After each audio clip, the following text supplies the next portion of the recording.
721. Thump, thump. Oh Yun-sok looks around. A strange pulsating sound echoes. This is. He instinctively understands. Inside, Master's body, a world filled with vapor. There, he realizes his body has melted, and he opens his eyes in a daze. Then, he notices he can't recall his own Namal, shocking him even more. What? My Namal was taken by Master. Why, isn't this something Master only does to those he determines as enemies? Outside, his name is probably perceived as something like MMA.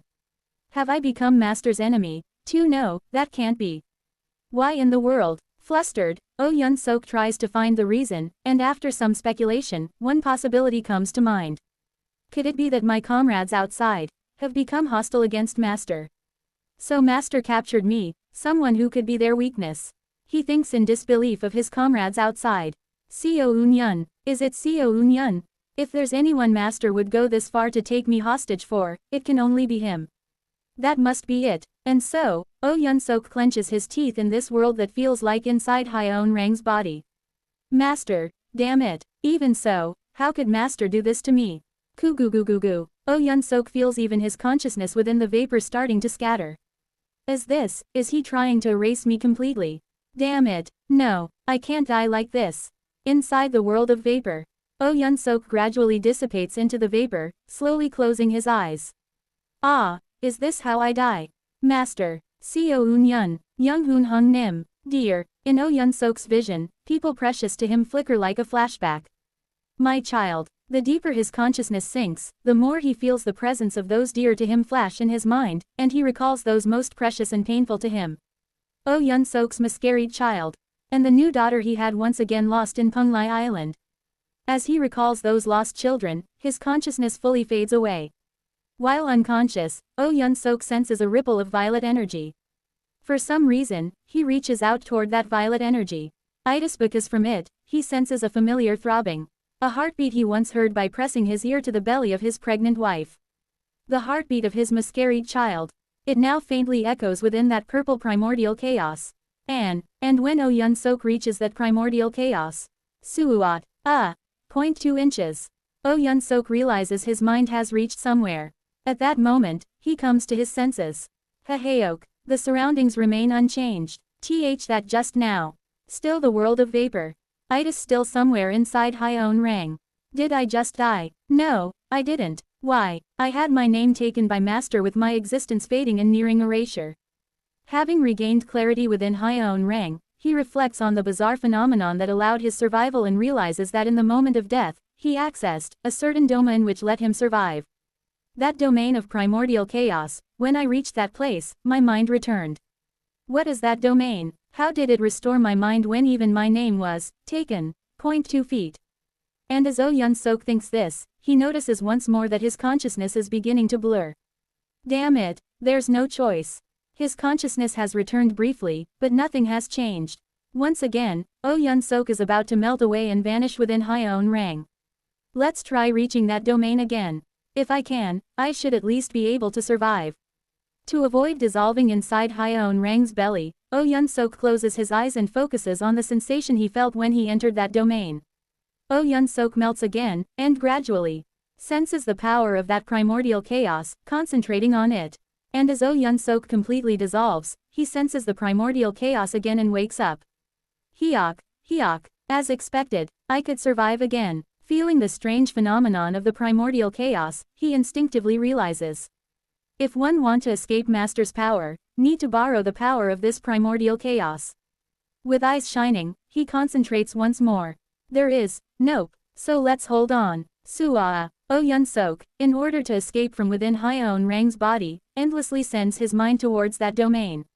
Over and over, tens, hundreds, thousands, hundreds of millions of times his consciousness melts and awakes. His mind grows weary, but Oh Yun-sok does not give up. Because his first master, Azure Tiger Saint, once taught that his disciple must not give up over something like this. Recalling Azure Tiger Saint's spirit, Oh Yun-sok continues to feel the pulse of that domain of the primordial chaos with an unyielding mind. Once, 10 times, 100 times, 1,000 times, 10,000 times, 100 million times. And when Oh Yun-sok's efforts, nearly 10 billion in attempts, finally come to an end. Oh Yun-sok suddenly realizes that at some point, he has arrived in a new space. This place is 0.2 inches. It feels similar to the world of vapor inside Hyeon Rang. But when he looks closely, it's different. Instead of a world of vapor, a dull, ashen world makes up the heaven and earth. Not clouds of vapor, but a dull, ashen nothingness. It is emptiness, and it is chaos. Seeing that chaos, Oh Yun-sok trembles. I see. From the moment I lost consciousness, I wasn't actually surviving inside Master's body. I was slowly moving to this domain all along. His consciousness hadn't survived within Hyeon Rang. Rather, it had been slowly shifting, through repeated cycles of death and revivals, to a place overlapping with Hyeon Rang's inner dimension. Then just what is this domain? As Oh Yun-sok is taken aback and looks around. He suddenly senses something calling out to him from within this world of nothingness. This is a throbbing sound, the faint heartbeat of a child. Yes, it is the heartbeat he once heard inside his wife's womb. As if entranced, he flies toward the throbbing sound. He feels no energy at all, but somehow, just by willing it, he is able to fly. It's as though he is in a spirit form. How long does he fly through this space of nothingness? Eventually, he reaches a place where there is something like an egg. From within that egg, Oh Yun-sok senses the pulsing sound of a beating heart. And then, for some reason, Oh Yun-sok kneels before the egg and looks up at it. It is because of a certain divinity emanating from the egg. Who are you? Is it because of that divinity? Oh Yun-sok naturally speaks in honorifics as he asks the egg. Then, a reply comes from the egg. 1 a.m., SMMMMMS. A being whose true name you can neither hear nor withstand. Then, what should I call you? Normally, he would ask who the being is or why they brought him here, but for some reason, Oh Yun-sok prioritizes asking for the being's name. This is partly thanks to Hyeon Rang's teachings, but also due to the pressure that if he does not define the being's existence, he feels he might be crushed to death within this divinity. In response to Oh Yun-sok's question, the egg replies. Silver Basket 3%. In this world, I was called Silver Basket. Shiver. For some reason, Oh Yun-sok feels a horror and fear that pierces to the level of his essence. Just hearing that name makes it feel like his heart might stop, and he is overwhelmed by a reverence that makes him want to rip out his own heart and offer it up. Silver Basket, why have you called me here? Within that reverence, Oh Yun-sok slowly asks the purpose of the being called Silver Basket. Then, a brief reply comes from Silver Basket. One did not call you. You have come to me. Pardon, you, oh mortal being. Though Oh Yun-sok has clearly reached true immortality, the being still addresses him as mortal being, as if it is only natural. Why have you come to me? Speak the reason you have sought me out. Reason. Oh Yun-sok thinks in front of Silver Basket before opening his mouth. If I tell you the reason, will you help me? If you please me. Oh Yun-sok lets out a bitter smile at those words. He has rarely been someone who pleases others. He has always had a straightforward personality, charging ahead like his appearance suggests, and because of that nature, many have spoken ill of him. Will I be able to please that being? For some reason, he lacks confidence. Rather, Seo Eun-yun. If it were him, he might please that being. He falls silent, recalling his comrade who, since arriving in this world, has always stood ahead of everyone else, shining brilliantly. But after some time, unable to endure the silence himself, he opens his mouth and begins to explain slowly. First, let me explain everything from the beginning. For some reason, instead of addressing the immediate problem, he begins to confide his entire life story to Silver Basket. He does not know why. He just feels like he must. Anyone standing before this being would likely feel the same. Oh Yun-sok begins from the day he was born to his growth, his relationships, his experiences at the company, the events in Mount Sumer. He pours it all out before Silver Basket. For a long while, he speaks of countless matters to this being, explaining every experience that has brought him to this place. And so, I have arrived here. Does my story please you? Oh Yun-sok cautiously asks Silver Basket. Then, a strange reply comes from Silver Basket. You have not yet told your full story, so how can you ask such a question? Tell me your entire tale. Pardon, Oh Yun-sok does not understand those words. He has already told everything from the day he was born until now, so what more could Silver Basket possibly want? I apologize, but that is the end of my story. I do not really know what more I should say. I see. I understand. So you do not know, for you are a mortal being. Pardon, one shall help you, so begin your story again from the beginning. I shall listen. What does that? Understood. Though confused, Oh Yun-sok follows Silver Basket's words and begins telling his story again from the very start. And finally, when his story reaches the point where he arrives at Mount Sumeru, something changes. 2 feet. I then entered the Azure Heaven Creation sect, lost my master Azure Tiger Saint to the devil race, and became a broken man. Why is it? Under Silver Basket's gaze, he is spilling out stories about himself that even he does not know. What is going on? So, I indulged in male and female pleasures, drugs, and the like, and then was killed by someone named Seo Weol, too. Oh Yun-sok finishes the story in confusion and looks up at Silver Basket. Then, Silver Basket speaks again. Continue. There is still much left. I am listening, so you will be able to tell everything. Pardon. And, if I were to start again. At some point, Oh Yun-sok begins to endlessly repeat the story of Mount Sumeru. And each time he repeats it, everything is exactly the same. What is this? Yet, Oh Yun-sok feels that each of those identical stories are entirely different. And at some point, the stories begin unfolding in a different direction. It starts when Seo Eun-yun appears in the story. Then, together with Eun-yun, who also entered the Azure Heaven Creation sect. Master self-destructed while charging at the Black Dragon King. Eun-yun also self-destructed toward the Black Dragon King, who was defiling Master Azure Tiger Saint's corpse. As he speaks, Oh Yun-sok feels stories he never knew pouring out of him, and he falls into a state of panic.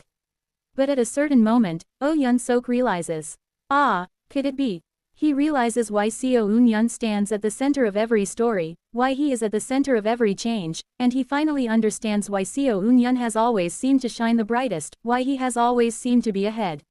And when Oh Yun-sok's story reaches the 2011th telling. And so, I conveyed my heart to Master, who awakened as the Zero King, reminded him of the heart of a person, and then died. Only then does Oh Yun-sok become aware that the stories flowing from his mouth have come to a stop. I see. 2012 times. Seo Eun-yun has turned back time 2012 times. Under Silver Basket's gaze, having realized a staggering truth, Oh Yun-sok suddenly feels a tear fall down his cheek. Why do you cry? Cry, because of the countless truths I did not know. Seo Eun-yun, who struggled endlessly to save him.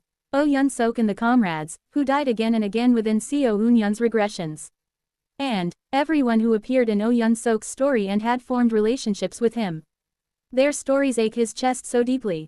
Azure Tiger Saint, who died over and over again trying to save Oh Yun-sok. The people of the Azure Heaven Creation sect, who shared affection with Oh Yun-sok over and over again. And, Oh Hi Seo, Oh Yun-sok's family who suffered again and again under Seo Weol's bridle. To have not been able to do anything for them, to have spent every moment in vain, it is unbearably painful and heartbreaking. After shedding tears before Silver Basket for a while, Oh Yun-sok wipes them away. I want to save my master. I want to save Seo Eun-yun. Please, let me borrow your strength. Zero Silver Basket, have I gained your favor? Oh Yun-sok instinctively realizes that to overcome the current situation, he must borrow Silver Basket's power. And standing before Silver Basket, he wipes away his tears and speaks as confidently as he can. Have I met your standard? To this, Silver Basket replies. You have failed to please me. Nor have you met my standard. Rather, the one I find pleasing is that one called Seo Eun-yun. That existence would gain my favor, and meet my standard. For that one shows a sprout. A sprout, too, something you need not understand. What is clear is that you have not pleased me, and by my standard, you are an insignificant existence. Your presence is so faint that, even if my traces remain in Mount Sumeru, had you not sought me out, we would never have met. Oh Yun-sok feels his heart grow heavy at those words, but he does not lose hope and speaks to Silver Basket. I cannot give up hope. Please, lend me your strength. Hope, you say? As if Silver Basket recalls something from Oh Yun-sok's words, the smooth surface of the egg ripples like the surface of water. How unpleasant. You remind me of them. Pardon, you need not know. It is not that I do not wish to tell you this time, but that I am being considerate for your sake. Muttering incomprehensibly by themselves, Silver Basket continues speaking to Oh Yun-sok. You do not please me. Then, but you have offered me your story. Through your story, I have experienced something new.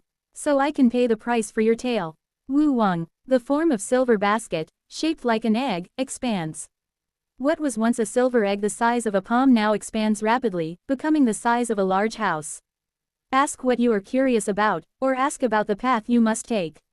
Then I shall answer, to the extent of your story's worth. When the worth of your story is paid in full, I shall return to my original size. So think carefully and ask only for what you truly need. 0 Silver Basket, Oh Yun-sok asks in a trembling voice. Who are you? Please tell me, even just briefly, your story. It seems like a foolish question, but Oh Yun-sok instinctively feels he must understand Silver Basket's identity. And, upon hearing Silver Basket's response, Oh Yun-sok's eyes widen. I am the creator god of another world. Yet, an incomplete creator who has not yet created a world. I, through my incarnation, stole a fragment of the Absolute that flowed out of Mount Sumeru and used it to infiltrate Mount Sumeru before being temporarily slain. Before Oh Yun-sok's eyes, the life story of a divine being flashes by like a shooting star. A divine rank of another world secretly entered Mount Sumeru, took the place of an ender to carry out their fate, and absorbed the power of Mount Sumeru. They reached Heavenly King, and just as they tried to escape beyond Mount Sumeru, they were pierced by a black something thrown by a being wearing a black Myangwan and flung out to the outer sea of Mount Sumeru, where the silver giant god was impaled at the boundary known as Kakravata. Even in that state, the giant god borrowed the creator god main body's power to tear open a hole in the boundary and tried to escape, but in the end, they were slain with even the main body being torn apart and killed by the being wearing a black Myangwan. As Oh Yun-sok watches this story unfold, his eyeballs and skull burst and he dies. Kahayak, Kiyuk, Oh Yun-sok barely rises, letting out a voice full of blood. Kerlulukik, his head is dizzy and full of pain.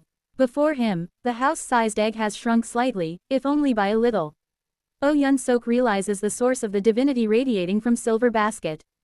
Kayak, the wisdom of divine beings threatens to kill him at any moment. But he clenches his teeth.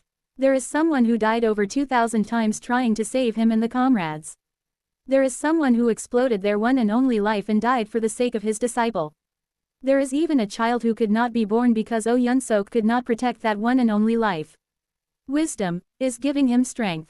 Power originating from wisdom seeps into Oh Yun-sok's entire body, and a power of silver light blooms from him. One will ask the next question. Oh Yun-sok, realizing that there is much pain, much wisdom, and much strength to be gained from this divine being, smiles madly amidst the wisdom still crashing through his mind. 0 Silver Basket, if you are one who can even steal the absolute of an ender, then our end, our conclusion, please, reveal it to me.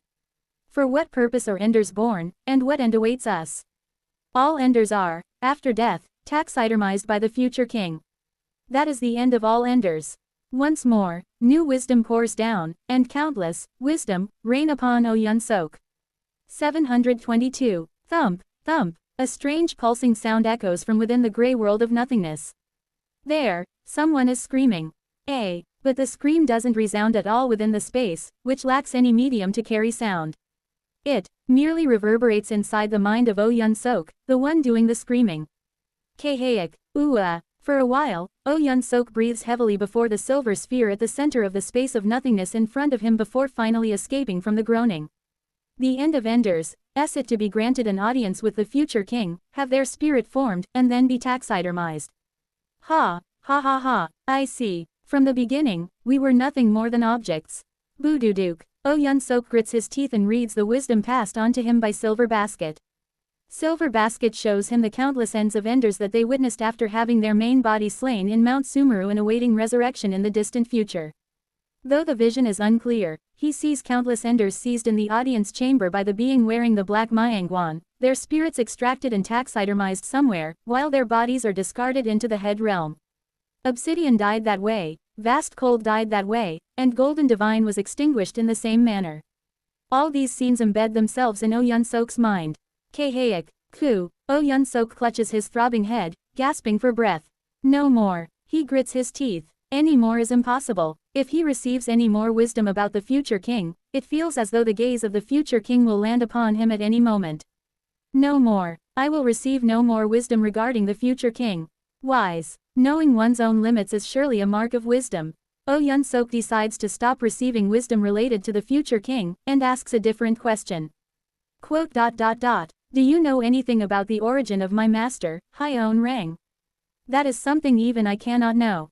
For the truths regarding Hyeon Rang, the underworld, and the Radiant's supreme deity, only in regard to those truths has the future king hidden them so that even I cannot read them. Such, however, there is one existence who has perused those truths. Pardon. 0.2 inches. The being known as the Salt Sea Supreme Deity. 8,400,000,000,000 years before this current moment, a new candidate for a true emperor appeared, one who betrayed the Radiant's 10 heavens and succeeded in being enthroned as the immortal Beast King by perusing the hidden history within the chaos. Ow. Zing. With those words, Oh Yun-sok once again feels a pain in his head as if it's going to burst, and his eyeballs begin to ache. The wisdom observed by Silver Basket pours into him. That is, a pure white salt mountain. That being consists entirely of a snow-white salt mountain. Their true form beyond that is not visible. Could it be that even Silver Basket was unable to completely observe the true body of the Salt Sea Supreme Deity? Oh Yun-sok only gazes at the symbol of the owner of Salt Mountain, feeling his eyeballs ache. That pure white salt mountain is walking across the outer sea, doing something. And Oh Yun-sok, realizing what it means, feels a shock so intense it feels as if his eyes are about to pop out. They are going against the past. At some point, the Salt Sea Supreme Deity transcended light in the outer sea and headed toward the past. And, continuing on in the outer sea, he endlessly explored a distant past by observing the Mount Sumeris of the past and eventually entered a region of the past that even Silver Basket could not observe. Crazy. Oh Yun-sok is appalled. While it's possible for even ordinary immortal beasts to go against time to peruse ancient history, to explore such immeasurable stretches of the past is no different from throwing away one's life.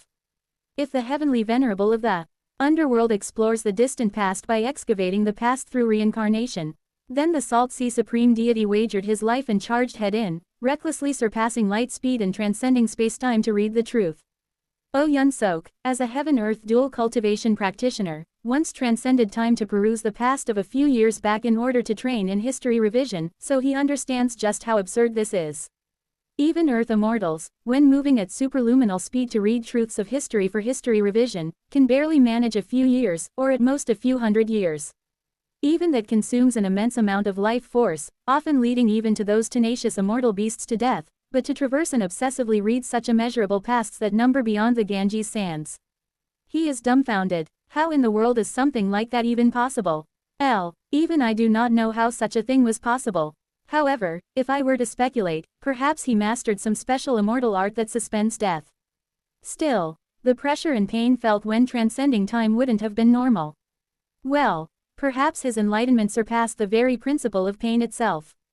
Indeed, even I can only guess at the enlightenment of that being known as Salt Sea. For he is a being who sprouted a sprout.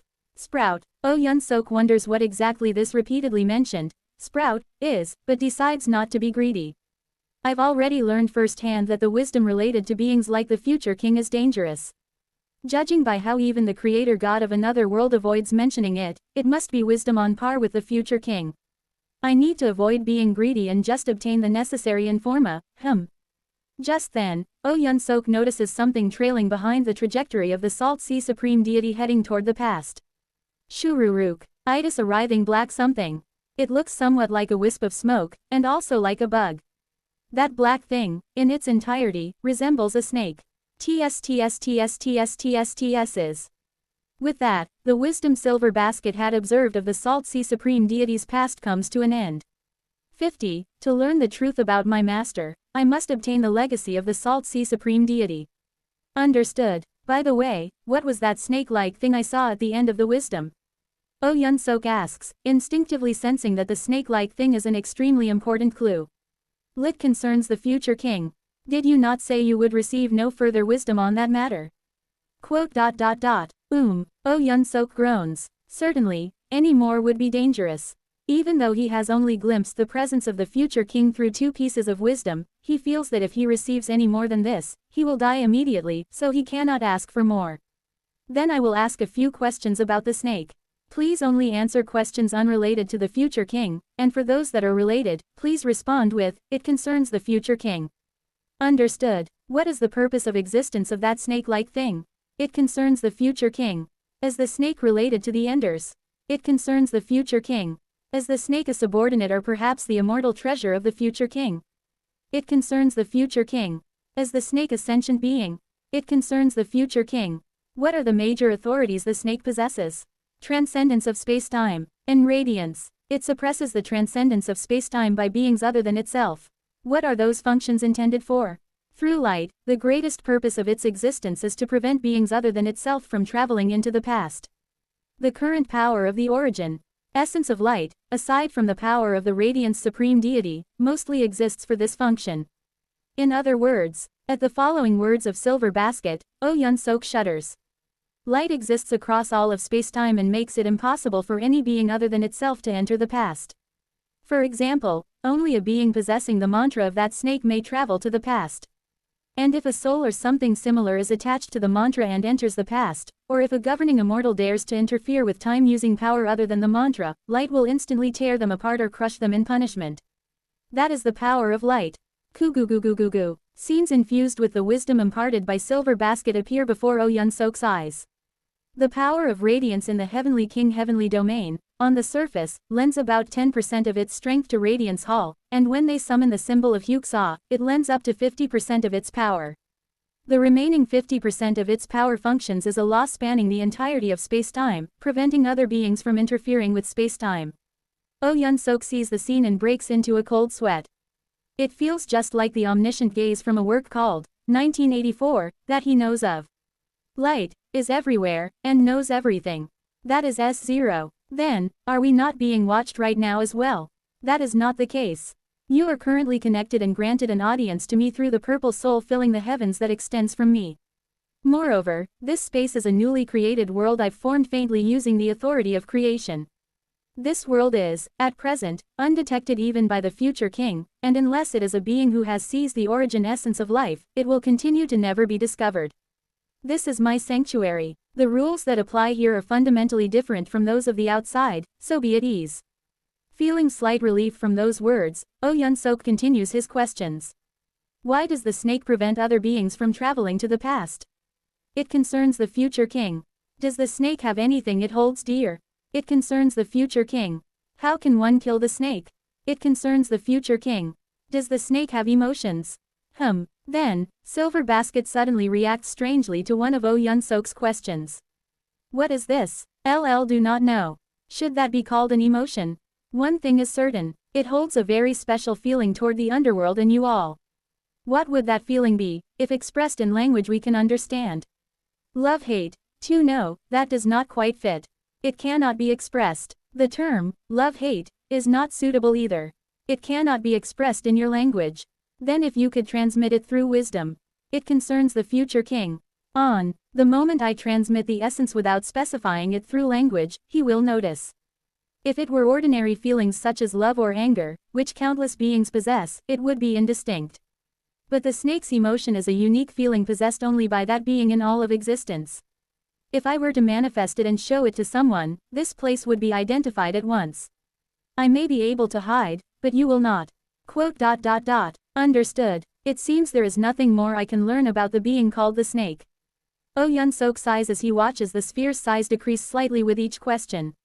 The number of questions is not infinite, so he cannot afford to expend his entire encounter with Silver Basket just to deduce the identity of the snake.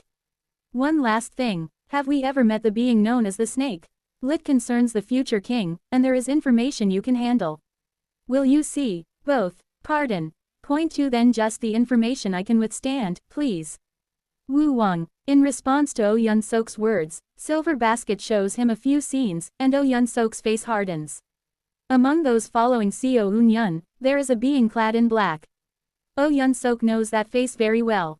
I see. Thank you. It turns out they have been accompanied by the snake, far earlier than he had realized. Holding that being in his heart, Oh Yun Sok speaks to Silver Basket. I will ask a different question now. In my current situation, having lost my name to my master, what must I do to defeat him? As you are now, you have had your name stolen by him.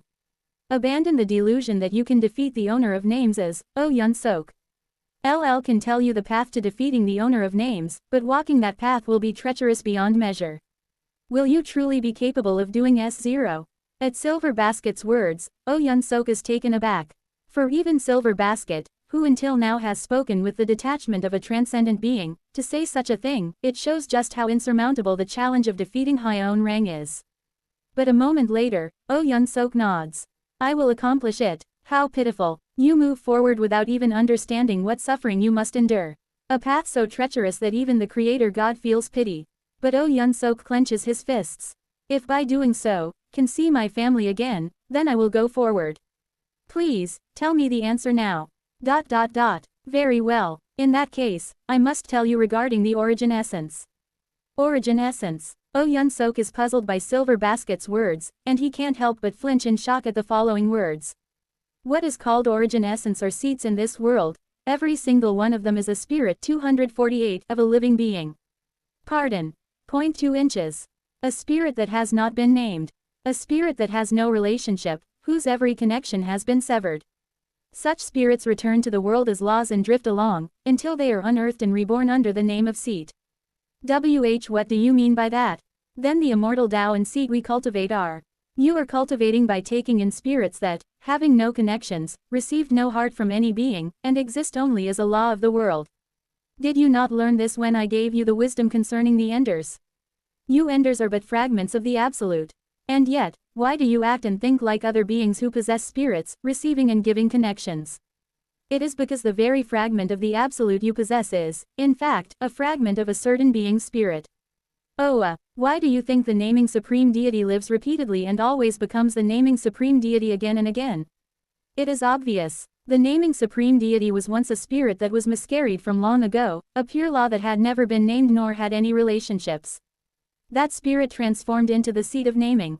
Because that being is the seat of naming itself, he becomes the naming supreme deity in every single lifetime, without exception.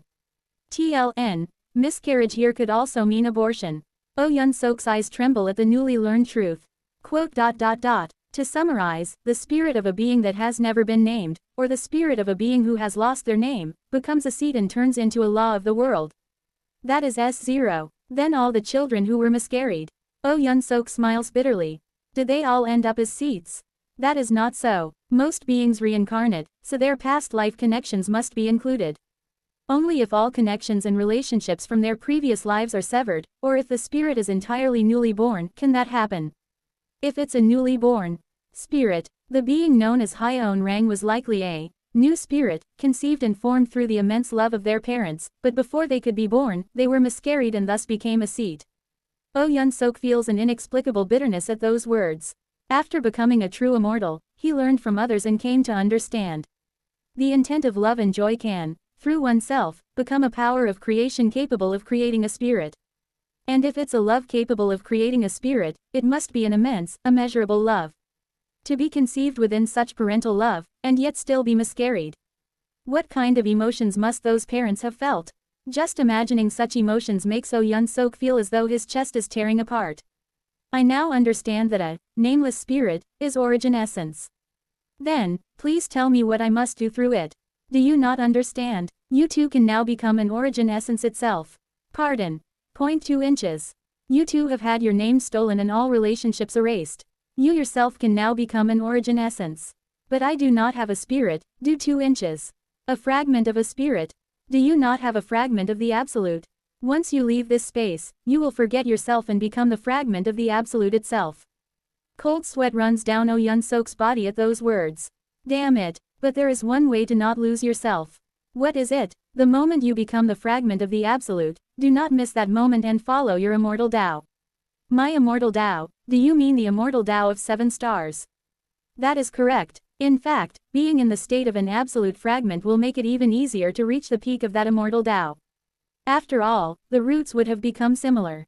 Trace back the immortal Tao you have cultivated, and reach the peak, the place where the seat of the immortal Tao lies. Then unite with that seat. If you merge with the seat while your absolute essence is fully revealed, you can become a heavenly king. Of course, since your name has been taken, your personality will collapse and you will soon die, being only a temporary heavenly king. However, becoming a heavenly king will greatly prolong the time before your personality collapses, and slow the rate at which your existence disappears. Therefore, before your existence fully scatters, if you fight the naming supreme deity Hyeon Rang in the state of having become a heavenly king and take back your name, your ego will also be preserved. Oh Yun-sok listens to Silver Basket's words with his face pale, clenching his teeth. If you do so, you will become a complete heavenly king and be able to preserve yourself. That is Silver Basket's explanation. He still needs to hear the exact details, but the general outline is now clear. In a trembling voice, Oh Yun-sok asks again.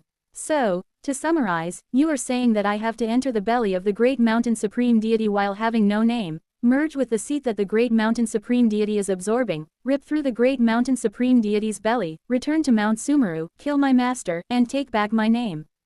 That is about right, though it is not the belly of Great Mountain, but the Corpse Mountain Blood Sea. Only now does Oh Yun-sok understand why Silver Basket warned that the path would be so treacherous, and he covers his face with his hand. 723. Great Mountain Supreme Deity. Oh Yun-sok still vividly remembers that day.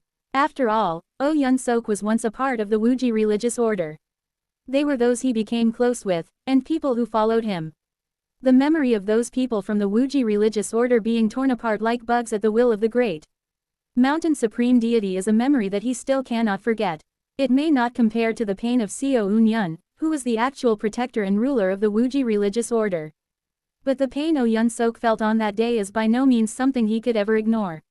However, while Seo Un-yun carried that pain and suffering and swore vengeance on the Great Mountain Supreme Deity, Oh Yun-sok is different. The Great Mountain Supreme Deity cannot be defeated.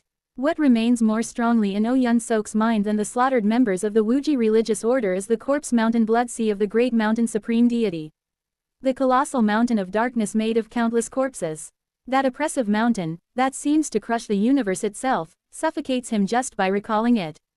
Even after becoming a heaven-earth dual cultivation great net immortal, it remains the same. He still cannot say with confidence that he would be able to win, even when fighting only the projection of the Great Mountain Supreme Deity that was at most at the Great Net Immortal level at the time. No.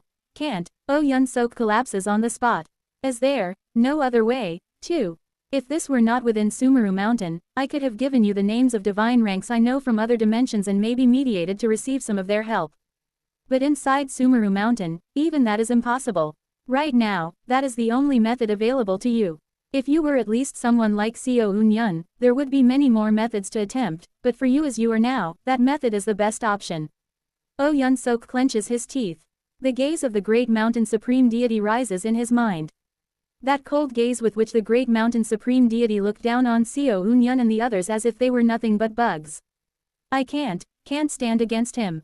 In fact, if it were the weaker Oh Yun-sok, if it were Oh Yun-sok during his mortal being days, before becoming Hyeon Rang's disciple, maybe he would have stepped up with courage.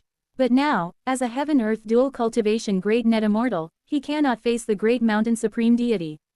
Because he can feel the presence of that being more vividly than when he was a mere mortal being. If that's the best option, they're not a second best, some kind of alternative. The only alternative I can recommend for your current self is to wait in this space for eternal time and hope that Seo Un-yun comes to save you. If it is someone with a mentality like him, he will probably come save you someday. Someday. If you are too afraid to go seek out the Great Mountain Supreme Deity and venture forth, then sit here and pray to Seo Un-yun. Perhaps someday he will really find you. Of course, he might not be able to recover your name that was stolen by Hyeon Rang. Pardon, what do you mean by that? If Hyeon Rang buries your name deep within the head realm, then aside from the future king, there is no one in the current Mount Sumeru who can retrieve it. Ow. Oh Yun-sok grits his teeth at those words. Quote. Could you perhaps show me what Seo Un-yun and the others are doing right now? Are you asking me to show you the current battle situation between Hyeon Rang and your comrades? Understood. Wu Wang. Moments later, a massive screen appears in the space of nothingness. On the screen, a mountain divine spirit clad in a white round collar robe has arrived at the Palace of Radiance Hall in the Heavenly King Heavenly Domain, shown conversing with the Radiance 8 Immortals. Mountain divine spirit, what brings you here? The Radiance 8 Immortals are wary of Seo Un-yun, yet they still conjure a nebula lie throne and offer him a seat as they converse. I've come to propose an alliance. And Seo Un-yun extends his hand to Radiance Hall. You too, though in appearances only, are beings who use the title of Supreme Deity. The memories of different timelines felt from the origin essence of radiance are probably beginning to return. LL believe you are now also beginning to recall the previous timeline. And as so, you will find it difficult to tolerate the atrocities Hyeon Rang committed in that previous timeline. That is none of your concern. I know full well that you are the type who would even join hands with a mountain spirit if it serves your goals. That much is clear just by seeing your secret pact with my senior brother. If Hyeon Rang is left alone, he will become an uncontrollable variable. Just like us Enders, you Radiant Supreme Deities do not wish for that either. So, in a strategy of poison against poison, join forces with us and confront Hyeon Rang. It is a chance to cut down our strength without worrying about the underworld, and an opportunity to subdue the troublesome Hyeon Rang. At Seo Eun-yeon's proposal, the Radiant's 8 immortals seem to exchange opinions among themselves, and then the Rain-Dew Heavenly Lord speaks. There is something I find strange. The reason Hyeon Rang is able to suppress the Radiant's 8 immortals is due to the Heavenly Void Furnace in the Head Realm. To control the Head Realm, we embedded the Heavenly Void Furnace into the Head Realm, and to control the Head Realm, we bound a great portion of the origin essence of radiance to the Heavenly Void Furnace. Rain-Dew. It does not matter, Great Forest. If they received the protection of the underworld, it is a truth they would learn eventually anyway. We, whose origin essence of radiance is bound, cannot resist if Hyeon Rang uses his authority as the rightful heir of the Head Realm to control the Heavenly Void Furnace there. It is not a matter of strength but a difference in compatibility. But regardless, it is true that to overcome that incompatibility, we need external help. But what about you? At the Rain-Dew Heavenly Lord's question, Seo Eun-yeon taps the armrest of the Nebula throne with his finger and speaks. What are you referring to? Zero Immortal Beast King who is an Ender, you lack neither strength nor authority. If it is someone like you, alongside those heavenly kings with special authorities, you could have already subdued a mere Hyeon Rang. Yet why have you not done so, and instead extend your hand to us? Getting rid of Hyeon Rang with my own hands is not what's important. It is about needing the being who will personally defeat Hyeon Rang. Who is this being? One of my comrades. A being among the Enders you also know. MMS. The one who entered as a disciple under the naming Supreme Deity Hyeon Rang. At those words, many of the Heavenly Lords, including Great Forest and Rain-Dew, show confusion. Seeing that I cannot quite remember, he probably suffered from Hyeon Rang. Still it is strange. An Ender, and one who is sought after to such an extent by an Ender who reached Immortal Beast King is surely a powerful being. If such an Ender has been erased from our memories, there should be some dissonance. There is no dissonance. How can that be? Too, are you saying that such a powerful Ender had no presence even before his name was erased? At that moment, when the Radiant's 8 immortals are feeling a strange sense of incongruity about Oh Yun-sok's presence, Seo Eun-yeon calmly begins to explain. That is precisely the terror of the current naming Supreme Deity. He steals a name so naturally that there is not even a trace of a backlash. He has currently awakened into something incomprehensible, probably something terrifying related to the Head Realm. To confront such a being means unavoidably suffering immense loss. Therefore, there is but only one way to face him and minimize damage.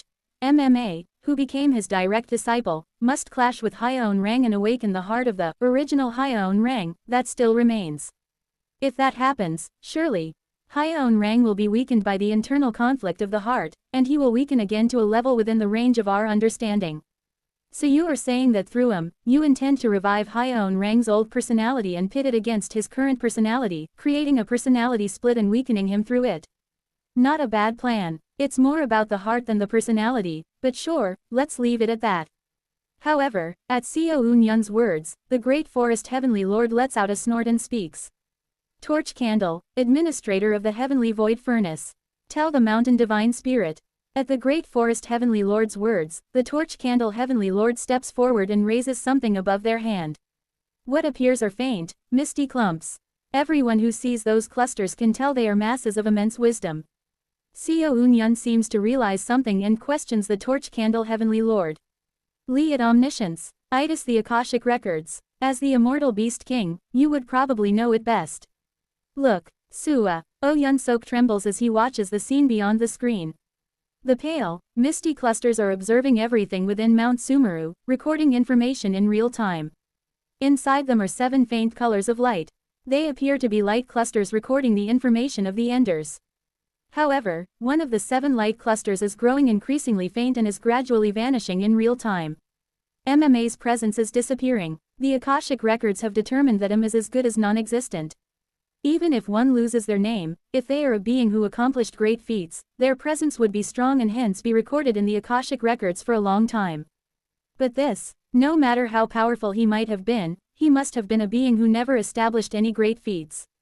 The moment his name was taken, he is now nearly on the verge of erasure. At this rate, even if you kill Hyeon Rang, you might not be able to retrieve his name. Kuging. At the shocking mention from the torch candle Heavenly Lord, Oh Yun-sok can't help but flinch in surprise. Though he heard to a certain extent from Silver Basket, he didn't know that aside from being buried in the head realm, one could also vanish like this from having failed to establish feats. He grits his teeth, so shocked he can't even properly hear the following conversation between Seo Eun-yun and the Radiance 8 Immortals. Is it truly a matter of choosing between 2 paths? Oh Yun-sok clutches his head and collapses to the ground. What am I supposed to do? Just what can I do so? Just then, after several exchanges between Seo Eun-yun and the Radiance 8 Immortals beyond the screen, Seo Eun-yun speaks as if he's made a certain decision. By now, I believe we have sufficiently explained our position. Can certainly be saved, and only can drag down Hyeon Rang from a being we cannot comprehend, to a being we can. So, will you accept our alliance proposal? Very well, we accept. The Radiance 8 Immortals also nod toward Seo Eun-yun, seemingly having concluded their internal communication. But we have a condition.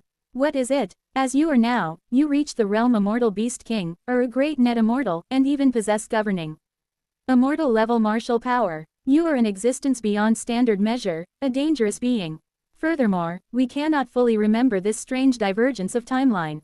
Since it is presumed that you are the one who caused this timeline divergence, we have no way of knowing what tricks you might attempt. Therefore, we must have a means of controlling you in order to trust you. At the Great Forest Heavenly Lord's words, Seo Eun-yun's eyes gleam as he asks.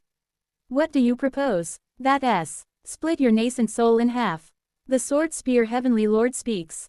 If it is me, even if Seo Eun-yun tries to betray us, as long as I hold half of his nascent soul, I can counterattack in an emergency.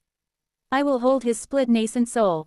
Even if he causes a divergence in the timeline, the Radiant Supreme Deity is now also aware of the divergence, so what has been exchanged with us cannot easily be reclaimed. Therefore, if I personally hold half of his nascent soul, we can be freed from most worries of betrayal. LLC, Sword Spear. With the vestige of Seo Eun-yun you possess and half of his nascent soul, you can indeed sufficiently control him. So that is why you kept that vestige, for a time like this, Sword Spear. At the Sword Spear Heavenly Lord's words, the Great Forest Heavenly Lord laughs heartily and praises them, while Seo Eun-yun silently gazes at the Radiance 8 Immortals. Not long after, Seo Eun-yun thrusts his hand into his own chest without hesitation and pulls out a blazing mass of light. Kurururururut. That searing cluster of glass true fire is half of Seo Eun-yun's nascent soul. Take it. If it means forming an alliance with you, this much is a small price. The Sword Spear Heavenly Lord sharply snatches Seo Eun-yun's half-nascent soul and takes it within their body, and Oh Yun-sok's pupils tremble at the sight. Seo Eun-yun, why? Even the Great Forest Heavenly Lord seems taken aback at the bold move and glares at him. What is this? Why would you so willingly hand over your nascent soul that is no different from your lifeline to us? Why would you so willingly give your lifeline to the enemy? Seo Eun-yun simply rises from his seat and speaks quietly. Because I trust my friend. Kururung. At those words, Oh Yun-sok feels as though thunder has struck his mind. Seo Eun-yun. Suddenly, he feels ashamed of himself. Even though Seo Eun-yun has forgotten his name, he still trusts him. Though he must be on the verge of completely forgetting the name Oh Yun-sok due to Hyeon Rang's authority, Seo Eun-yun still continues to firmly believe in him. Oh Yun-sok grits his teeth and slams the ground. Kwang. At Oh Yun-sok's punch, the colorless space vibrates with a hum. Damn it, he's furious. Seo Eun-yun, who trusted and followed him, and always guided them while moving ahead, still believes in him even now. And yet, Oh Yun-sok is still trembling in place from fear of the great mountain supreme deity. You called me your friend. And yet, what the hell am I doing here right now? 1. 0 Silver Basket. Have you made up your mind? Quote. To be honest, I am still afraid. I still remember the terrifying authority of the great mountain supreme deity. But, he recalls the foolish heart of his younger days. He remembers the reckless courage that once made him charge at the great mountain supreme deity while full of rage. Still, must move forward now. Because, there is someone who believes in me. There was always someone who believed in him. Oh Yun-sok's wife, his daughter in Punglai Island. And yet Oh Yun-sok failed to protect them both. But precisely because he failed to protect anything, now is the time he must protect. I have no confidence in defeating the great mountain supreme deity. Please make me able to defeat him. Even if you offer the worth of the tale you gave me in your absolute in full, it would barely reach the point of being on the verge of defeating the current Rachion. You cannot win. Ask for something proper. Quote. Then, the plan to steal his origin essence, escape from his belly, return again, and face Master. Please give me the method to make all of that succeed. It is only that much. Tss. Silver basket's size shrinks. Soon, the silver sphere returns entirely to its original form. I have granted it. Receive my wisdom and secret strategy, and complete your task. I shall bless you. Quote. Thank you, O Silver Basket. Sua. As he reads Silver Basket's wisdom, Oh Yun-sok gradually feels the world of nothingness blur, and senses himself returning to within Hyeon Rang's body. Itis then. Wait, this wisdom, the worth of the tale you gave me was slightly lacking. So I have taken something else from you as payment. Point 12. What did? Your fortune. 38. Fortune is the finest resource in Mount Sumeru. I have taken part of your fortune, and bestowed misfortune upon you. At Silver Basket's words, Oh Yun-sok gradually drifts away, gazing back at Silver Basket. But as it is not the fortune and virtue of Mount Sumeru, until the day you face the future king, you shall not feel any lack in this world. Not the fortune and virtue of Mount Sumeru, 2 feet. What I have taken from you is the fortune of peace. Through you as the medium, I have taken the fortune of peace from your home dimension. From now on, your homeland will be engulfed in great chaos and be met with calamity. Earth. 1. Only now does Oh Yun-sok fully realize once more that the being he made a deal with is by no means a benevolent one, but a transcendent existence. He contemplates whether he should swear at the vanishing being before his eyes or simply offer a silent curse. But before long, Oh Yun-sok steadies his heart and bows his head towards Silver Basket. Thank you, Ho, to copyright mortal being, why do you thank me? Because, even if you have scattered disaster upon my world, will one day stop it.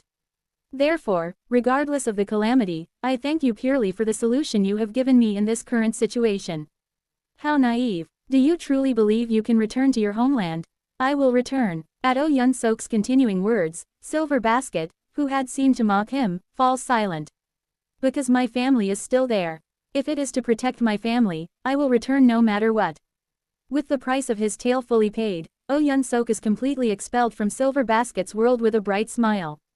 For a while, Silver Basket watches in silence as Oh Yun-sok vanishes from the world of nothingness.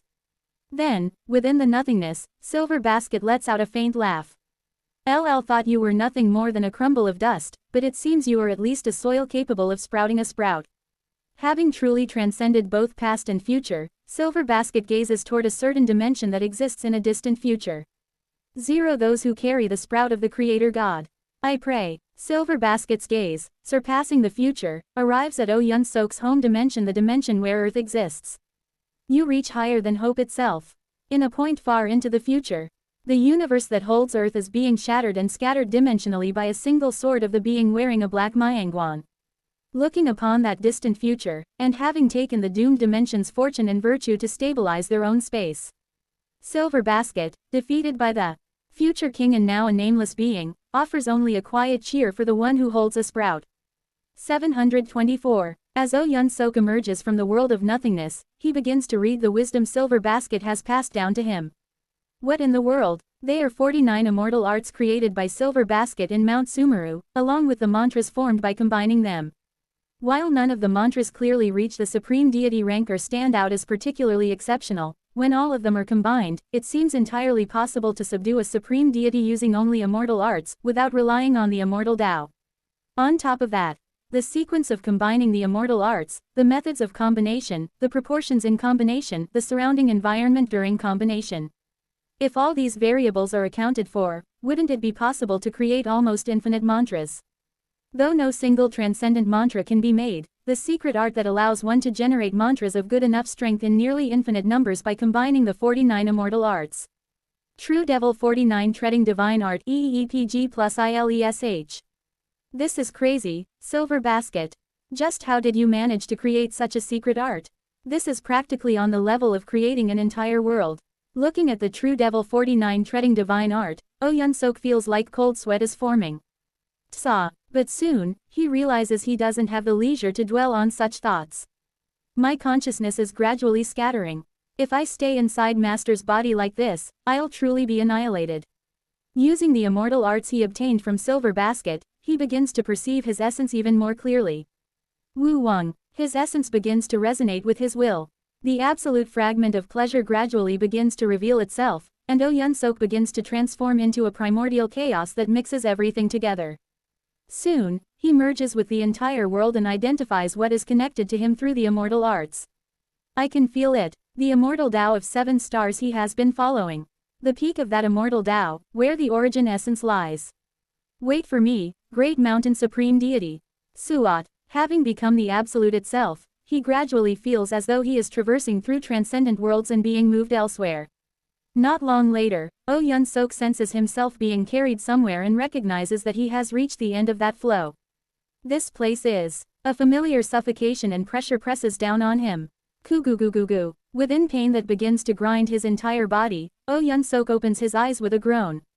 The more he regains his senses, the more the maddening pain surges in.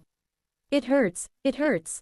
Kill me. Enough. I want to stop. Where is this place? Where is this place? Mom. Mo. Ku. The place he has regained his senses is the inside of Great Mountain, made of countless corpses. Itis the gap within the corpse mountain blood sea. Get a hold of yourself, Oh Yun-sok. But Oh Yun-sok clenches his teeth and comes to his senses amidst the overwhelming pain emitted from the corpse mountain blood sea, and soon activates one of the immortal arts taught by Silver Basket. According to Silver Basket's wisdom, the Great Mountain Supreme Deity is currently completing the Splitting Heaven mantra, so he can't perceive everything within the corpse mountain blood sea right away. That means he won't notice my intrusion immediately, but still, a Supreme Deity is a Supreme Deity. It won't be long before he senses the anomaly in the corpse mountain blood sea. That's why I have to hide from the Great Mountain Supreme Deity's gaze. Immortal Art. Avidya 488. Sua. At once, Oh Yun-sok becomes darkness itself as if he had activated purple soul filling the heavens, and naturally blends into the horrific mountain of darkness. But having become darkness and blended into the mountain of darkness, Oh Yun-sok now has to endure even more horrific pain. Og. Kuog. Pain. This mountain is truly an echo formed of pain. Countless beings flail in torment, and Oh Yun-sok, unable to hold his mind together under the pain tearing his mind apart, screams. Kuuaa. A colossal whisper reverberates through the entire mountain. Undergo repentant enlightenment. Og. Kuog. Immortal cultivation is repentant enlightenment.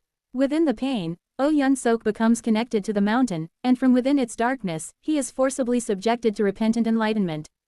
Like tiny grains of salt gathering to form the sea, the pain erodes his mind. Oh Yun-sok becomes connected to the Great Mountain Supreme Deity.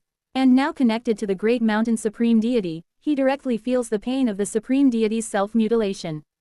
Build mountains through repentant enlightenment. A certain mantra drills into Oh Yun-sok's mind. If he could regain his senses amidst the pain and accept that mantra, he might even be able to obtain it, but Oh Yun-sok fiercely rejects the vile mantra with all his strength, refusing to accept it amid the agony. No, in truth, the majority of sentient beings inside the corpse mountain blood sea thrash about desperately to avoid accepting that mantra. Because that terrifying and brutal mantra is absolutely not one that they can control. It is a mantra that causes one to instinctively feel primal fear that if they were to obtain it, it would devour its user. Hence, no one in the corpse mountain blood sea even thinks of mastering the mantra.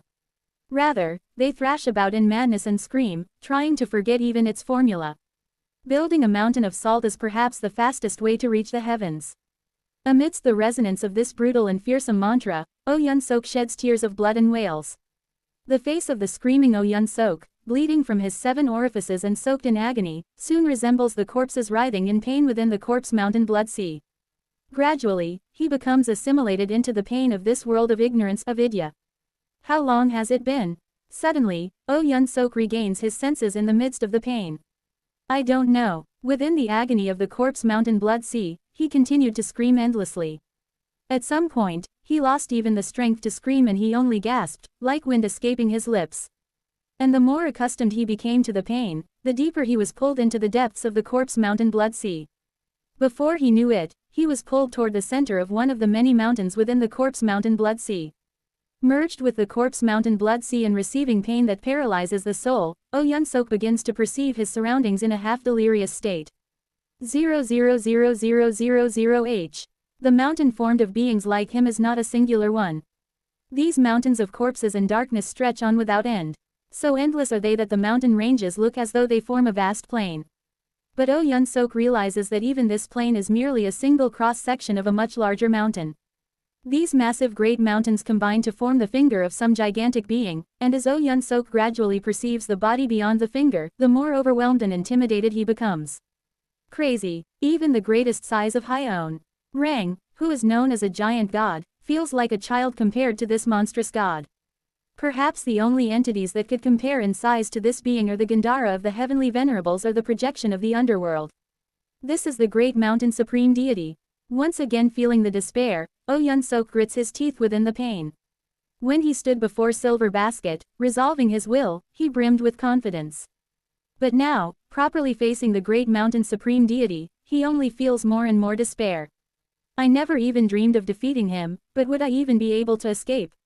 Even though he is a great net immortal, and his true body is quite massive, before the great mountain supreme deity, he is no more than dust. Yet within the agony, Oh Yun-sok steels his resolve. No. I can do this. No, I must. He clenches his teeth and gradually begins to resonate with the origin essence of 7 stars deep within this mountain of darkness. Wait for me, origin essence. I will make it. I will, no matter what. Though simply existing in this place threatens to make him lose his mind from the unbearable pain, Oh Yun-sok does not give up and continues to resonate with the origin essence. He has no grasp of how many years have passed, but even so, he does not stop his arduous journey and pushes forward. Because he has lost his name, if he doesn't maintain his existence with the true Devil 49 treading divine art, his existence would disperse in an instant. Even while maintaining his existence, the fear that his existence is still slowly scattering away creeps over him, yet he still does not stop. I can't stop here, because, for him to stop here, there is already too much resting on his shoulders. Oh Yun-sok clenches his teeth as he recalls Seo Un-yun saying that he trusts his friend. Resonate. Origin essence of 7 stars. O seed of the sea of nature. Kugugugugu. Feeling the power of the origin essence resonating with his immortal Tao, Oh Yun-sok slowly begins to move within the corpse mountain blood sea. With a pace and presence subtle enough to avoid the notice of the great mountain supreme deity, he steadily proceeds toward the seat of 7 stars. Endless time passes once more. How long has it been? Oh Yun-sok wants to give up. Even his will, which he thought would never break, seems useless in the face of this eternal, unending pain. It hurts too much. It's painful. It's hard. He wants to let it all go. I've suffered this much. Isn't it okay to rest a little now? Now, he has lost the will to maintain the true Devil 49 treading divine art and even forgotten the reason why he is even doing this at all. Just then, as he is about to accept the pain within the futility. Child who reaches the impossible. Have you ever thought of it to be a privilege, too? Suddenly, Oh Yun-sok sees something within the pain. Itis bright sunlight, a hallucination. Even if life is pain, to move forward amidst it is surely both a duty and a privilege. Have you ever thought of advancing toward righteousness within it? Greater than. Beneath that sunlight, Oh Yun-sok sees someone standing with their back turned to him. Itis an immense, muscular giant, whose shoulders seem like a great mountain. Holding faith, have you ever thought of reaching the stars? The figure throws a question toward Oh Yun-sok. Oh Yun-sok, looking at them, trembles with blurred eyes. Then, he lets out a bitter smile. Have not. He is a failure. He could not save Oh Seo, who suffered on earth. He could not save his daughter, dying in his wife's womb. He could not save his comrades who fell into the head realm. He could not save the master who taught him in the bright cold realm. And now, he cannot even save the master who taught him after he became a true immortal. I was nothing more than trash. Stars. They were far beyond me. Such a grand privilege, I've never dared to enjoy it. I am nothing. Within the pain, Oh Yun-sok, as if entranced, falls into self-reproach and despair. But the giant figure chuckles softly. Then, child, why is it that you still drag those heavy shoulders forward and take another step? Take a step. Suddenly, Oh Yun-sok realizes that even though he wishes to give up everything, he is still stepping forward toward something. Why am still walking? Why does he continue walking, suffering in this eternal, undying hell without giving up? Oh Yun-sok ponders amidst the agony. And suddenly, he realizes that the answer is already within him. I already know the answer. But, however, he cannot explain why he keeps walking. Yet, regardless of that, he walks. Perhaps it is because, even back on Earth, he always had a certain grit. Perhaps it is because he had the grit to study only what he wanted abroad while even knowing that a child named Oh Hi-seo was in danger.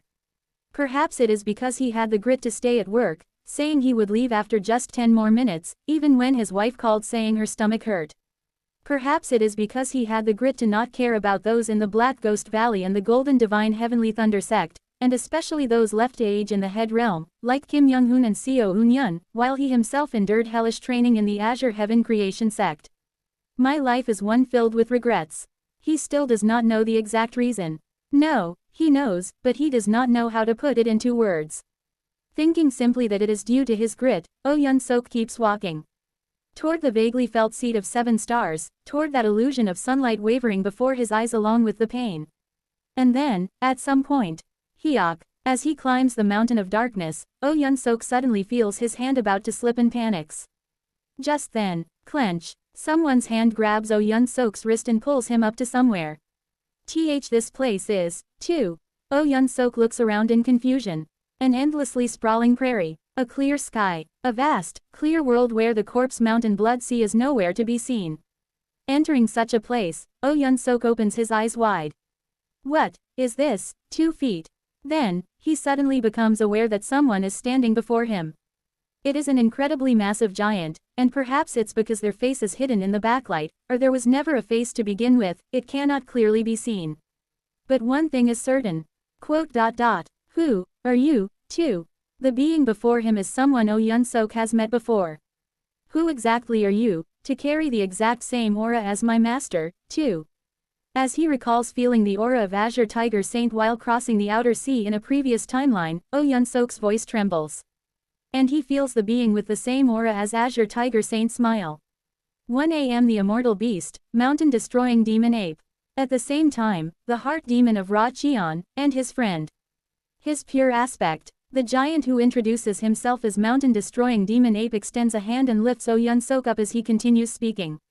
Child who wears the armor forged from my hair clone. The giant taps on Oh Yun-sok's blue sky armor and laughs. It seems you've encountered my Buddha nature left behind in the Head Realm. Buddha nature. It is the will I left behind, hoping that one day, when Ra Cheon challenges the audience chamber, it might become a possibility that moves his heart, the fragment of my pure heart that practiced righteousness. To protect that Buddha nature, I sent my hair clone to the Head Realm, asking it to become a guardian deity for those who inherited the Buddha nature. So, how was it? Did my clone protect you well? Oh Yun-sok remains silent for a long while. Then finally, recalling old memories, he smiles. Yes, it truly protected me well. At those words from Oh Yun-sok, the giant, mountain-destroying demon ape, Chung-min smiles gently. The final domain preserved by the origin essence of the Sea of Nature. Welcome to the realm of Azure Scenery Heavenly Net BRKE. 725. Oh Yun-sok looks out at the plain where a clear wind blows. Then he looks up at the clear sky. Around the blue sky, white clouds draw a circle. Is this, inside a formation? No, didn't I tell you? This is the domain of the Azure Scenery Heavenly Net. A small-scale heavenly domain. If you're a capable immortal lord, though it takes some effort, you can create at least one heavenly domain. Oh Yun-sok speaks, feeling the distinct presence of the domain. I don't feel any cultivation. Because this is a heavenly domain meant to seal immortal cultivation. Seal immortal cultivation. 0.2 inches. That is right, any cultivation accumulated through the path of immortal cultivation is powerless here. Only the heart cultivated through the primordial origin immortal cultivation system holds any effect. It is a modification of the immortal art of Kunglai that my master originally created. Mountain-destroying demon ape turns his gaze away from Oh Yun-sok and begins to walk across the wide plain, and without realizing it, Oh Yun-sok begins to follow him. More than the material light, the light contained within the system of immortal cultivation is far more insidious and dangerous, so this domain was made to hide from that light. Of course, now it has become a place to run away from myself. Oh Yun-sok silently watches mountain-destroying demon ape walking ahead for a while, then asks a question. Quote, Is mountain-destroying demon ape? Call me Chung Min. Oh Yun-sok flinches for a moment at the name that is so familiar to him, then asks again. Elder Chung Minimum. Are you the main body of my master? Your master? Too well. Being imprisoned by Ra Qian, I do not know who taught you. And the Buddha nature I placed in the head realm is a kind of prophecy and law. Though there may be those who are born inheriting its power or grit strongly, my Buddha nature cannot exist as an individual being. I may have influenced the existence of your master, but I am not the main body of your master. Wheelie. Feeling the cool wind, Chung Min climbs a hill dyed green together with Oh Yun-sok. But one thing I do know. You seem to be a disciple who learned very well from your master. Quote, Please do not say that. What could I possibly have learned? At Chung Min's words, Oh Yun-sok smiles bitterly and shakes his head. But Chung Min smiles gently and pats Oh Yun-sok's shoulder. There is nothing better than knowing your own shame. There is no need to be overly modest. You have certainly come through well. Why is it? With just those few words, Oh Yun-sok feels the heaviness that had unknowingly built up in his chest melt away in an instant. Let me hear your name. For someone like you, I want to remember it. Even if I become one with Ra Qian again someday, I want him to remember that a person like you existed. 1 a.m., not someone worth remembering. It is fine, neither am one. Quote, I have lost my name. He speaks bitterly. I was once accepted as a disciple. By the owner of names, the naming supreme deity Hyeon Rang. But one day, my master completely transformed into an entirely different being and took my name away from me. That so, that guy. I heard the two of you were friends. After sighing for a while, Chung Min looks at Oh Yun-sok and speaks. He was not my friend. He was Ra Qian's friend. But after Ra Qian separated from me, he said he no longer resonated with Ra Qian and chose to associate only with me. Though he says he was not his friend, Oh Yun-sok somehow feels a bitter sadness from Chung Min's shoulders. What state is Hyeon Rang in now? Quote, Itis said he awakened as the Western Zero King. Oh Yun-sok answers, recalling the wisdom he learned through Silver Basket, and Chung Min seems to flinch slightly before letting out a bitter smile again. It repeats every time. The same tragedy repeats, again and again. Pardon, I understand now why you came here.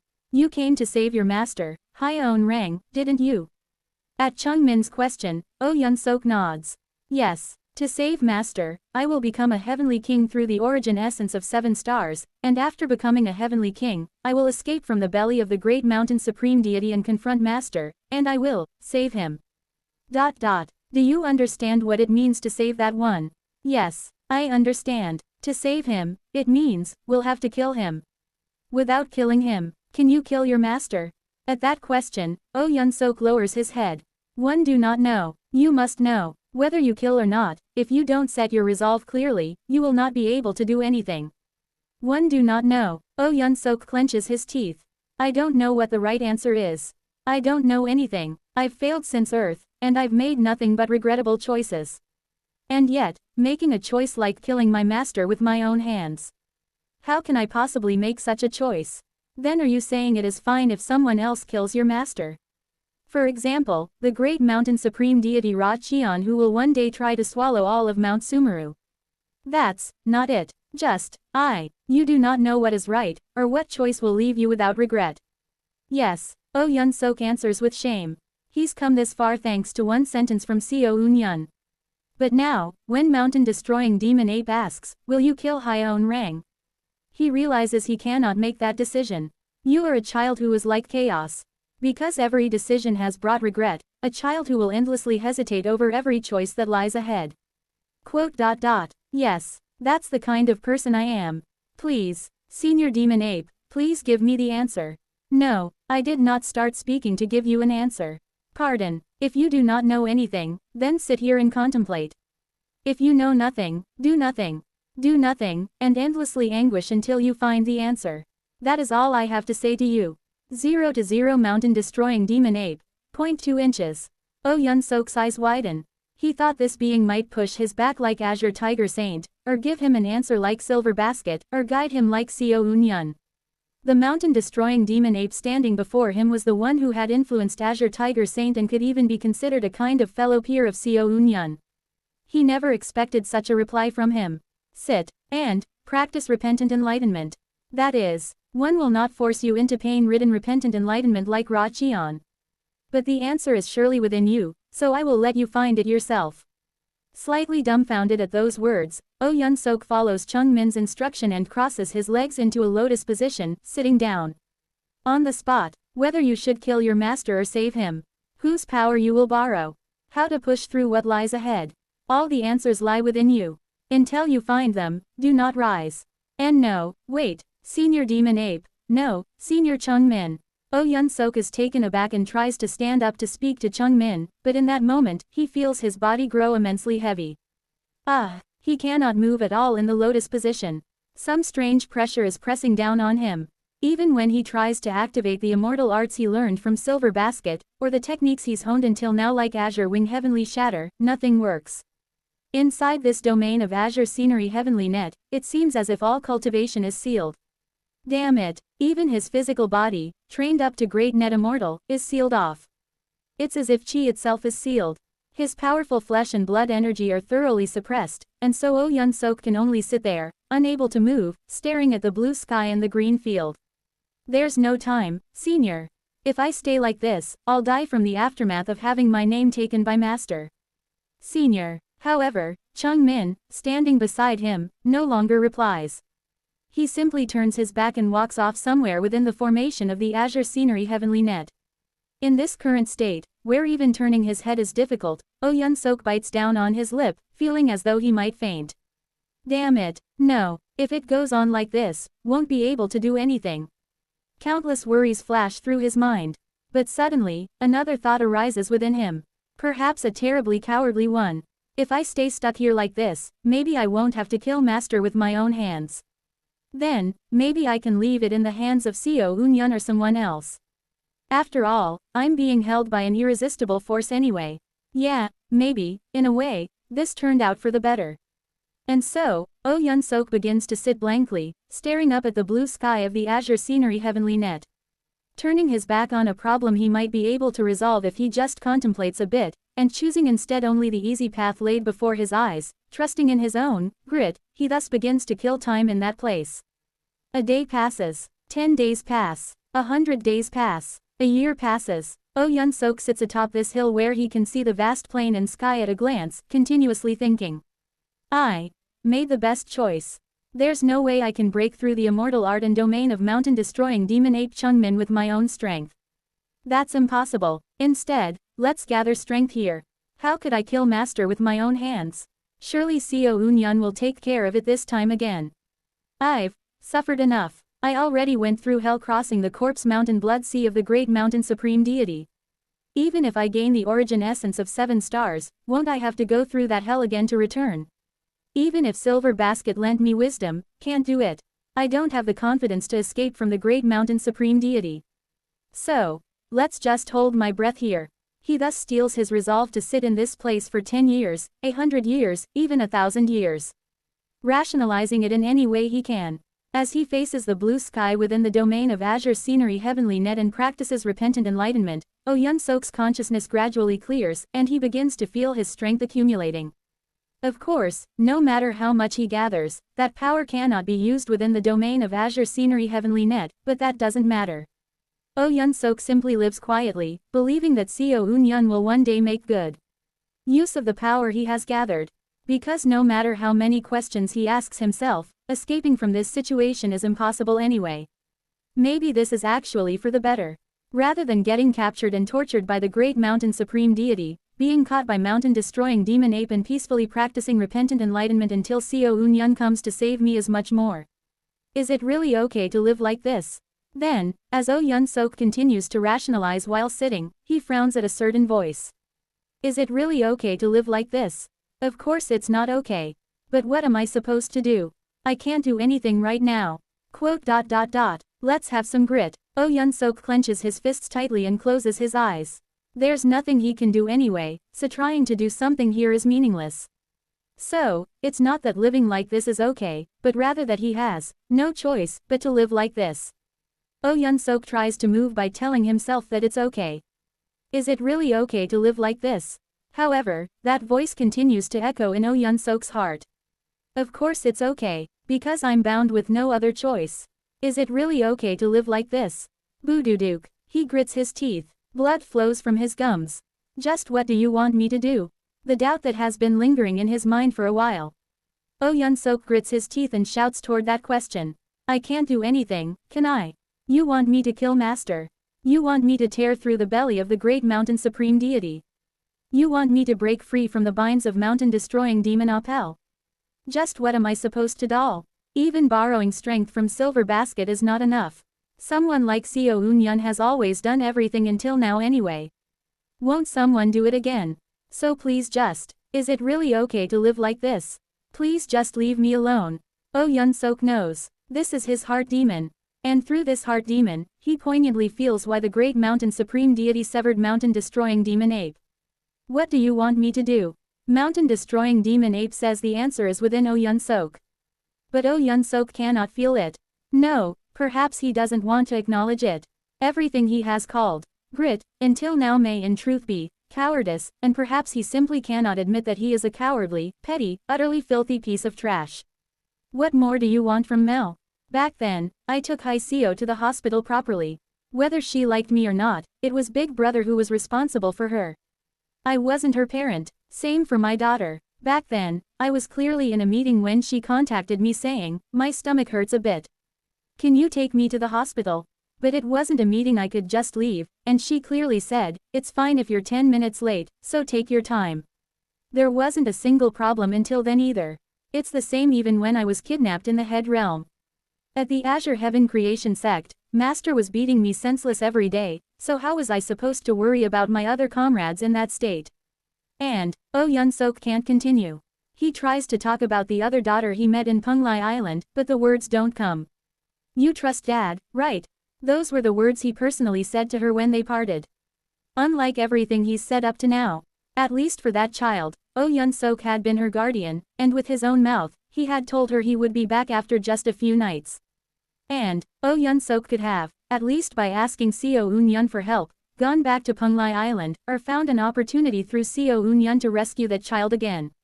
Oh, Yun-sok finally realizes that, when it comes to the daughter in Punglai Island, he can't make any excuse. Quote. She's not really my child, anyway. A pathetic excuse. Oh Yun-sok speaks those words and, at last, is able to accept his own wretched self.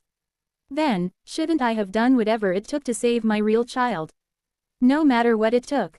Whatever it took, he should have saved them. But he failed to do so. And the reason is only one. Because the human Oh Yun-sok is a coward who, when faced with the choice of solving a problem by taking a slightly winding path or ignoring it and taking the easy way, always chooses the easy path. How many years has it been since Chung Min forced him to sit and undergo repentant enlightenment? At long last, Oh Yun-sok manages to face his true self. Quote. I'm sorry. He is trash. He couldn't protect anyone. No, he didn't protect anyone. Even though he might have been able to. And, only then does Oh Yun-sok manage to move his body while seated in a lotus position. Woo-dook, woo-doo-doo-dook. Mountain-destroying demon ape never lifted the restriction. It's just that Oh Yun-sok is pulling forth strength he's never been able to summon until now. Gathering even his strength from when he was an infant drinking milk, he finally understands he must stand up, even if every bone in his body shatters. If it couldn't be done, then I should have made it possible. He clenches his teeth, sincerely facing the cowardice he had only ever half acknowledged until now. Pukwik. Oh Yun-sok's true body tries to reveal itself within the domain of Azure Scenery Heavenly Net, but the laws of Azure Scenery Heavenly Net that restrain immortal cultivation suppress him. The backlash causes immortal beast true blood to erupt throughout his entire body. But he clenches his teeth and puts forth even more strength. Even though the Azure Scenery Heavenly Net's domain was designed to ignore immortal cultivation, Oh Yun-sok pushes his cultivation to explode with the resolve to be crushed beneath its laws. Pukwik, pukwik. Immortal beast true blood bursts from all of Oh Yun-sok's 7 orifices. Sua. The methods he learned from the Azure Heaven Creation Sect, methods he learned from Gal Mike, the immortal arts and wisdom gained from meeting Hyeon Rang, and the immortal arts and wisdom he gained from Silver Basket, all erupt at once. Oh Yun-sok's bones shatter. Gal Mike's bone armor treasured origin art reinforces the broken bones. Oh Yun-sok internal organs are pulverized. The immortal arts learned from Silver Basket replace them. His blood vessels all rupture, and his muscles tear. The Azure Spirit Starlight Quintessence Great Method becomes his new muscle. Oh Yun-sok's very existence is crushed. The enlightenment regarding the immortal Taos of name and 7 stars he learned from Hyeon Rang sustain his existence. Oh Yun-sok, mobilizing all the teachings he has ever learned from all the connections he has ever formed, rises from his place. Sua. The blue energy radiating from his body mixes with the red immortal beast true blood, becoming purple. Flutter. Wings begin to sprout from Oh Yun-sok's back.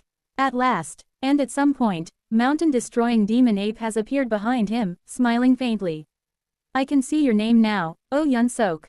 Ku-gu-gu-gu-gu-gu. Oh Yun-sok, enduring the pressure of mountain-destroying demon ape by squeezing out all of his being, by squeezing out all of his connections, smiles faintly. He has mobilized all the power he gained from the connections he's formed. Because the power originating from his relationships has been mobilized, he has finally found the name that symbolizes the relationships himself. Have you found the answer? Yes. It was inside me. What is the name of that answer? Honesty. Itis the honesty to face his own cowardice. How admirable. Chung Min, smiling brightly, begins to gradually collapse in place. Honesty is pleasure. For pleasure comes when problems are resolved, and honesty is the best way to resolve all problems. Oh Yun-sok looks at mountain-destroying demon ape Chung Min. Until now, Chung Min's face could not be clearly seen, but now, at last, it has become properly visible. Now you are smiling, Yun-sok ah. Oh Yun-sok, gazing at Chung Min's face, realizes the smile forming at the corners of his own lips. Thank you. Then, I'll be going now. And what will you do, once you leave? My master. Oh Yun-sok says something to Chung Min. Upon hearing Oh Yun-sok's answer, Chung Min smiles brightly. Turning his back to Chung Min, Oh Yun-sok flaps his wings. The single pair of wings gradually multiplies, becoming 10 pairs. With 10 pairs of wings spread wide, Oh Yun-sok stomps down and tears apart the laws of the Azure Scenery Heavenly Net with all his strength, escaping its domain. Kwang. At the same time, he feels it. Is this it? 0.2 inches. The seat in which mountain-destroying demon ape once sat. The conscience and Buddha nature that the great mountain supreme deity severed, unable to overcome his own shame and disgrace. The origin essence of the sea of nature. Oh Yun-sok feels the hidden origin essence within the domain of the Azure Scenery Heavenly Net, and he senses it flowing into him. It is permitted to him by the former owner of that origin essence, mountain-destroying demon ape. Sua. As the world of the Azure Scenery Heavenly Net shatters, he once again sees the corpse mountain blood sea that blankets the entire world. And he also realizes that the owner of the corpse mountain blood sea is watching him.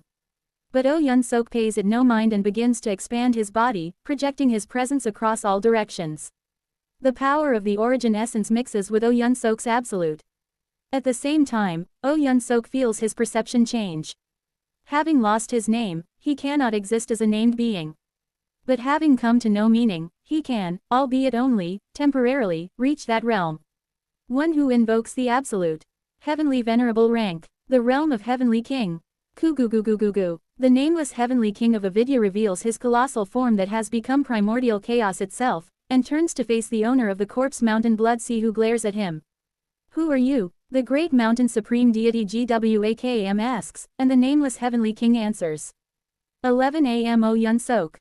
That name should not be audible to GWAKM due to Hyeon Rang, but regardless, he proclaims it loudly for all of heaven and earth to hear. A disciple who has come to save his master, and a father who has come to rescue his child. The gaze of the great mountain supreme deity collides with that of the giant god of primordial chaos, and Oh Yun-sok, revealing the presence that had long been hidden beneath his cowardice, shouts. Plus hand over my child, O owner of Punglai Island. I have come to fulfill the promise I made with her. 726. Lunacy. The great mountain supreme deity speaks one single sentence. That is the end. Kukwik. Oh Yun-sok dies. Lunacy. The great mountain supreme deity speaks one single sentence. That is the end. Kukwik. Oh Yun-sok cannot withstand his single strike and dies. Sities. And only then in the third repetition does the great mountain supreme deity finally sense the déjà vu. : I see. So that is your authority. The great mountain supreme deity realizes Oh Yun Sok's authority. A power that breaks the boundary between dream and reality, is it? Well, those who possess the absolute of pleasure have always used powers that collapse boundaries. Pleasure is the breaking down of boundaries and the mixing together. Therefore, the great mountain supreme deity realizes that he is trapped in a dream interwoven with reality by Oh Yun Sok's authority. And the great mountain supreme deity knows all too well what to do when caught in a dream like this.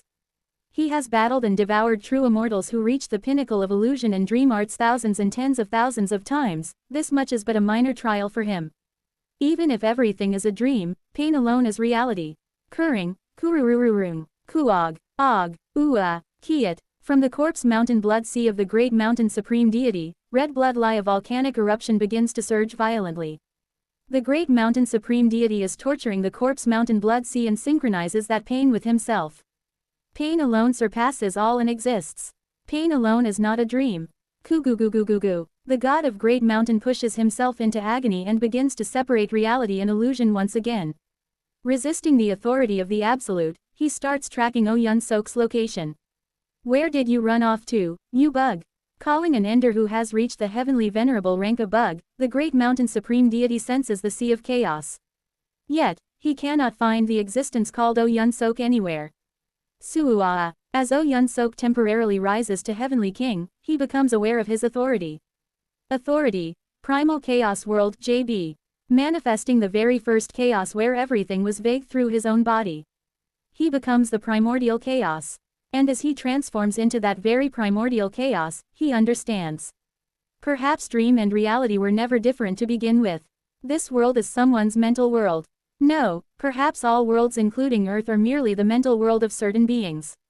The Creator God. Oh Yun Sok recalls that vast space of nothingness he encountered when he met Silver Basket, and remembers that existence with a divine rank of creation. A being omnipotent in both dream and reality, having no distinction between the two. That is the feeling Oh Yun Sok got from the Silver Basket. At the same time, he realizes something. Is the soul % born from the union of chi, soul, and fate? Only when the absolute of fate, the absolute of history, and the fragments of the third absolute faintly come together can a soul 2 pounds be birthed. Among them, the power of the third absolute holds the most weight, but what defines the soul is not merely that third absolute alone. Fate and history are also necessary. Then, if the absolute of fate, the absolute of history, and the third absolute were to merge completely, it would be possible for someone's soul to be born. And Oh Yun Sok is certain. Right now, I am the closest possible state to someone's soul. He has become the true primordial chaos itself that breaks the boundary between dream and reality. I understand now why Silver Basket took my absolute and entered Mount Sumeru. This absolute fragment is the piece closest to the Creator God. Kururururung. Oh Yun Sok becomes primal chaos I8% itself and assimilates with the great mountain supreme deity. As he briefly drags the great mountain supreme deity's consciousness into primal chaos, he swiftly enters into the depths of his being. Wait for me, child. He quickly heads toward the world of one of the immortal arts nestled within the great mountain supreme deity. The name of that world is Punglai Island. Suet. Instantly arriving at Punglai Island, Oh Yun Sok closes his eyes. Where are you? His consciousness spreads across the entirety of Punglai Island, sweeping over every living being within it. But Oh Yun Sok cannot find his daughter inside Punglai Island. She's not in Punglai Island. What in the— wait. He realizes something. There. By using history induction, he reads his daughter's history and locates her, and soon, he finds where she has gone. It is somewhere deep within the corpse mountain blood sea. I see. So Punglai Island originally exists to temporarily reincarnate the worn-down spirits of those who have become the corpse mountain blood sea to prevent their collapsing and to help them recover. And once a spirit that lived life within Punglai Island recovers, it is reassigned back into the depths of the corpse mountain blood sea.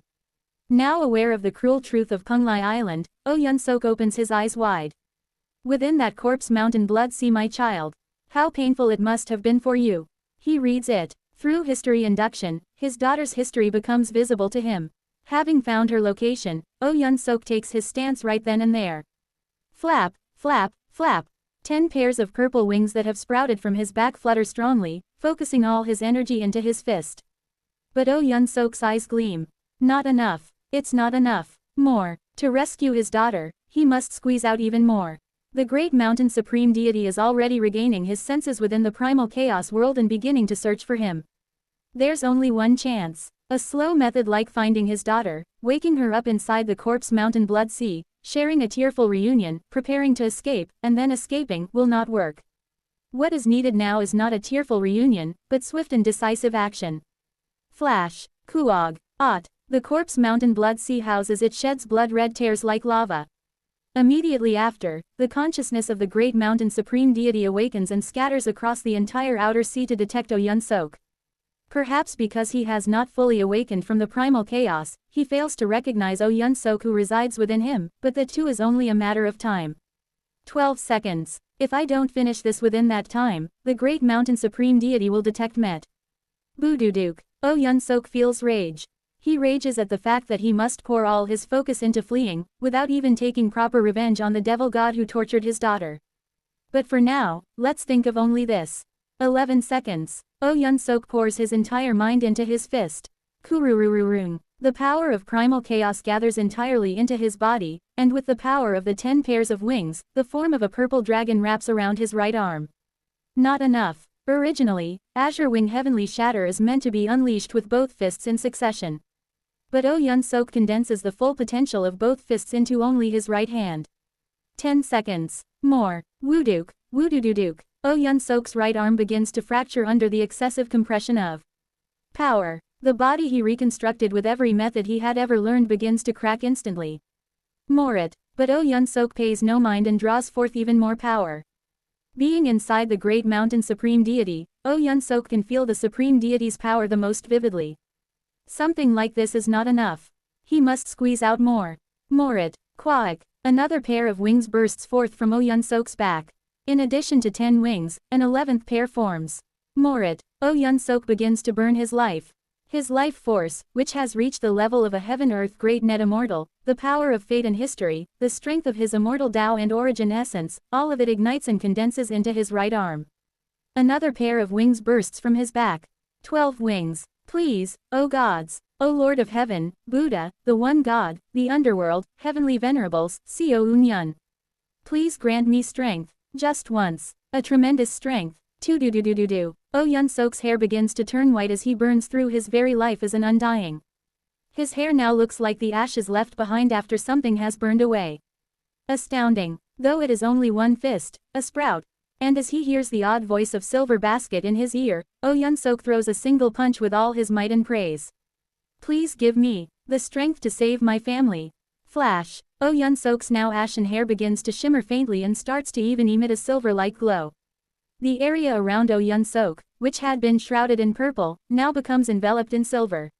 One punch. With just one punch, the world around Oh Yun-sok becomes dyed in ashen light. All the colors of this world vanish, leaving behind only silver like ashes. And within that colorless, silver world, Oh Yun-sok sees a path pierced open before his eyes. 1 second remains until the great mountain supreme deity awakens. Can I make it in 1 second? Oh Yun-sok ponders for a fleeting moment. But then he shakes off the thought. I'm going. Whether he can or not, he will make it happen. Oh Yun-sok stomps his foot. And it is at that moment.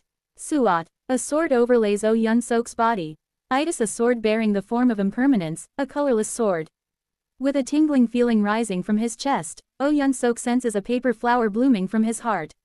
With the sword of impermanence that surpasses the heavenly principle, he flies through the gaping path at the speed of Araya, embracing the spirit at the end of that path as he continues traversing through the corpse mountain blood sea. And at last, in the world where all color has vanished, Oh Yun-sok hugs a spirit groaning in the echoes of pain, recalling a promise from long ago. 10 nights. Did you wait well? Oh Yun-sok's child, whom he gained from Punglai Island, answers with a faint smile. I stayed awake every night for 10 nights, Dad. With those words, the silver world scatters. The paper flower in Oh Yun-sok's chest that had lent him the strength of the impermanence sword loses its power, and his right arm shatters into pieces. And then, the great mountain supreme deity GWAKM regains his senses. Phenomena. Kuguguging. A colossal mountain divine spirit of darkness stretches out a black hand formed of corpse mountains. From within his grasp, a jade of yin-yang and 5 elements takes shape, and an overwhelming attraction force begins to pull Oh Yun-sok in. Oh Yun-sok smiles while holding the spirit in his arms. Don't worry, my child. Though the situation is dire, he shines his eyes once more, desperately comforting his child. No matter what I have to do, I will save you. He will no longer evade. He will no longer flee. For he has faced his own shame. No matter what I must do, I will save you. Oh Yun-sok once again stakes his life and existence. If he draws out power again, it may certainly kill him. But he does not care. I won't die. No matter what it takes, I will return. Truly, no matter what he must do, he will return. Because to protect what is precious, no matter the injustice, no matter the impossibility, that is what it means to be a father. Plus, extinguishing. To fight against the impossible, this is a father's privilege. Flap, flap, flap. Wings burst forth again from Oh Yun-sok's back. 13 pairs of wings. And it is at that moment. Quat, colon dot. Man. A clear energy gushes forth from the chest of the great mountain supreme deity. Itis a blue energy. The blue light draws a circle around the great mountain supreme deity, beginning to form a kind of formation. The light clusters at the outer edge of the blue energy form white clouds, and at the center of the energy, the great mountain supreme deity GWAKM becomes trapped in the midst of a bright and clear sky. Azure scenery heavenly net. Oh Yun-sok flinches as he feels the wave emanating from the energy. The domain of the azure scenery heavenly net that had confined Oh Yun-sok not long ago begins to bloom from within the great mountain supreme deity, trapping the supreme deity instead. And from within that blue sky, a familiar will resounds. Go, child who carries on our Buddha nature. Itis the will of mountain destroying demon ape Chung Min. My Buddha nature has been passed on to you. Thus, what remains of me no longer has a reason to struggle pathetically to avoid being absorbed by the corpse mountain blood sea. So, child, one day, pass on that Buddha nature and remind Ra Cheon of what he has forgotten. Wog. The domain of the azure scenery heavenly net begins to temporarily seal the cultivation of the great mountain supreme deity. 0 Chung Min, my disgrace. Do you sacrifice yourself to save a bug? Sacrifice is what Master emphasized. Is there a reason to mock it, myself? He emphasized sacrifice and ended up sacrificing himself, believing his will would be inherited. The will of mountain-destroying demon ape desperately suppresses the will of the great mountain supreme deity. Kuguguging. Centered on the domain of the azure scenery heavenly net, another ring of light begins to circle. Itis the halo of the 5 elements. A massive flash of the 5 elements becomes the 5 elements mountain that presses down on the great mountain supreme deity, sealing him. At the same time, Oh Yun-sok is pushed away by the repulsive force emitted by the ring of light and is flung beyond the outer sea. Within that repelling force, he flies toward Mount Sumeru, gazing at the will of mountain-destroying demon apes standing against the great mountain supreme deity. Mountain-destroying demon apes will smiles brightly, as if feeling lighter than ever before. Go, child, a father is strong. Thus, within the connection he has formed, Oh Yun-sok finds an escape and returns to Mount Sumeru. 727. Kuring, Kurururung. Oh Yun-sok crosses the sea of chaos, holding his daughter's spirit in his arms. He senses the aura of Mount Sumeru in the far distance, and it seems he is not far from reaching it. Oh Yun-sok's daughter, perhaps due to all the accumulated fatigue from being tortured by the great mountain supreme deity pouring out at once, has not awakened since their first reunion and remains in a deep sleep. How do I wake her? Oh Yun-sok is so worried that perhaps something is wrong with his daughter, or that the great mountain supreme deity has done something to her, that he cannot bring himself to do anything. All one can do now, is take her to my comrades or to where the underworld is. At the very least, if he asks the heavenly venerable of the underworld, they may demand a price, but they will surely give him a solution. Damn it. However, even though he knows it's nothing serious and she is simply exhausted from prolonged torture and has fallen asleep, he still cannot bear it. No, it feels like his chest is burning. I'm sorry for not coming sooner. Oh Yun-sok hugs the sleeping child's spirit even more tightly. Then, as he embraces her, he feels something. It hurts. It because he has awakened the authority of the primal chaos world, an authority closest to chaos. For some reason, Oh Yun-sok can feel a faint pain in the chaos of this outer sea. No, this isn't faint pain. Someone's pain is buried beneath this chaos, and it is only because it has pierced through this immeasurable and boundless chaos to reach Oh Yun-sok that he perceives it as faint pain. What is this? Beneath this chaos, someone's pain is hidden. Oh Yun-sok, for some reason, feels as though the pawn beneath this chaos is resonating with him. Just what is this? Just who could have buried such suffering within this immense chaos? And what could that person have gone through, that it resonates with the pain of Oh Yun-sok, who suffers from his child's pain? Whoever it is, they must have suffered. He hugs the child's soul even tighter and feels the pain within the chaos, and soon after sought. Oh Yun-sok finally enters the enormous world shaped like an inverted cone. And suddenly, he feels a sense of déjà vu. Something's strange. It is dark. The entire world is shrouded in blackness, as if covered in pitch black darkness. The light disappeared. No, the light hasn't disappeared. He soon realizes what the problem is. The light is dim. Yes, the power of light isn't spreading throughout Mount Sumeru. And just as Oh Yun-sok is confused. 220,000 years. Ow, it has been 220,000 years since we came to this world, as calculated by the standard flow of time. Oh Yun-sok flinches in surprise at the white-clad figure who suddenly appears by his side. But soon, he smiles warmly. It seems quite some time has passed since I was abducted. For true immortals, that much is hardly anything. Have you been well? Ha ha ha, of course. After all, Oh Yun-sok speaks while sensing the sleeping child's spirit in his chest and the paper flower-shaped cluster of light deep within. Haven't you been watching all along, Seo Eun-yun? At Oh Yun-sok's words, Seo Eun-yun smiles softly and gently nods. Thank you for saving me. The matter with senior brother is not unrelated to me either. You cold-hearted one. If you were watching, you should have saved me from the start. It's because you've grown, Hung Nim, and reached the minimum threshold that could open a path where my power could reach you. Before you awakened on your own, I couldn't help recklessly. In the first place, even though we were together, it was only after you began suffering in the Corpse Mountain Blood Sea. Before that, my power within you was too weak, so I couldn't perceive anything. As that S0, too, then there's a lot I need to tell you myself. For now, let's talk as we head to the Heavenly King Heavenly Domain. Listening along the way will be just right. Heavenly King Heavenly Domain. Right, you formed an alliance with Radiance Hall. Pardon, how did you? I'll tell you on the way. First, Oh Yun-sok heads toward the Heavenly King Heavenly Domain with Seo Eun-yun, and begins to tell him everything that has happened until now. I listen to everything that has happened to Oh Yun-sok and cannot hide my astonishment. The creator god of another world was Silver Basket. They stole the absolute of an ender. The absolute fragment that Yun-sok Hung Nim possesses is the authority most similar to the very first chaos at the beginning of the world, to the pain felt deep within the outer sea, and what even is the sprout mentioned by Silver Basket. Each and every piece of information is enormous and significant enough to leave my mind reeling, and I can't afford to let any of it slip by. If that's the case, I begin to piece together the information I've heard from Oh Yun-sok with what I already know. Hung Nim realized that when Chi, soul, and fate are united, it becomes the spirit, and when all connections to the spirit are severed, that power becomes origin essence. And when all three absolutes are combined, it will become someone's soul. From that, I can infer one thing. The baby, the owner of the body whose blood vessels are being created using an entire timeline each time I regress. The one Hong Fan called a being undergoing resurrection. If there exists a body that uses the whole world as a single blood vein, and if the three absolute laws that transcend the world unite to become someone's soul, then the correlation is clear. Long ago, there was someone, the owner of the spirit composed of fate, history, and the third absolute. And at some point, that being's spirit was split into three, and that being died.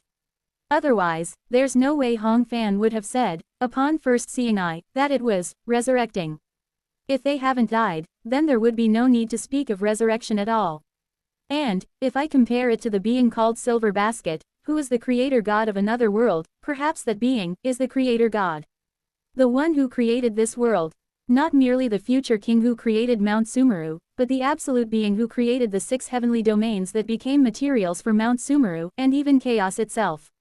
And the future king is said to have an obligation to find a certain answer. But it's also said that the future king has arbitrarily chosen a different answer. If there's a being who could have predetermined the answer the future king must seek, then it can only be the creator god. If that's the case, then the creator god and the future king are separate individuals.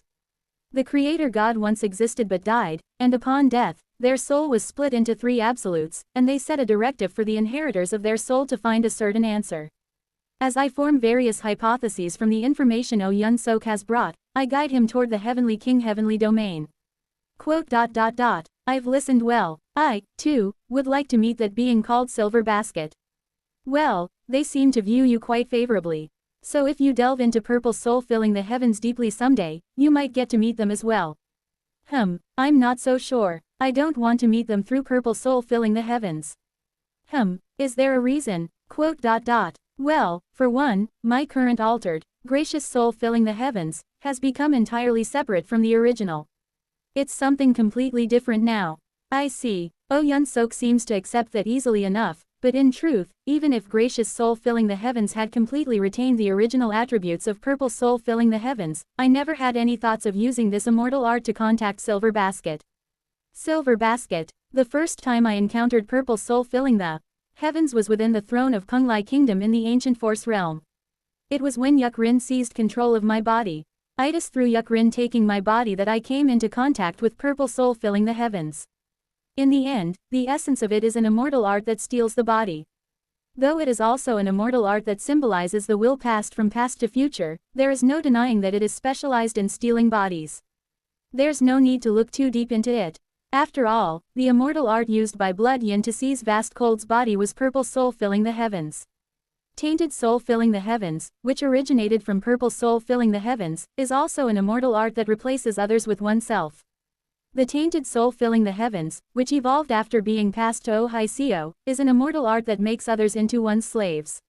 Even flower soul filling the heavens, which evolved after combined with purple soul filling the heavens, is an immortal art that transmits one's emotions to another. Although it is called transmission, if abused, it is an immortal art extremely convenient for brainwashing others.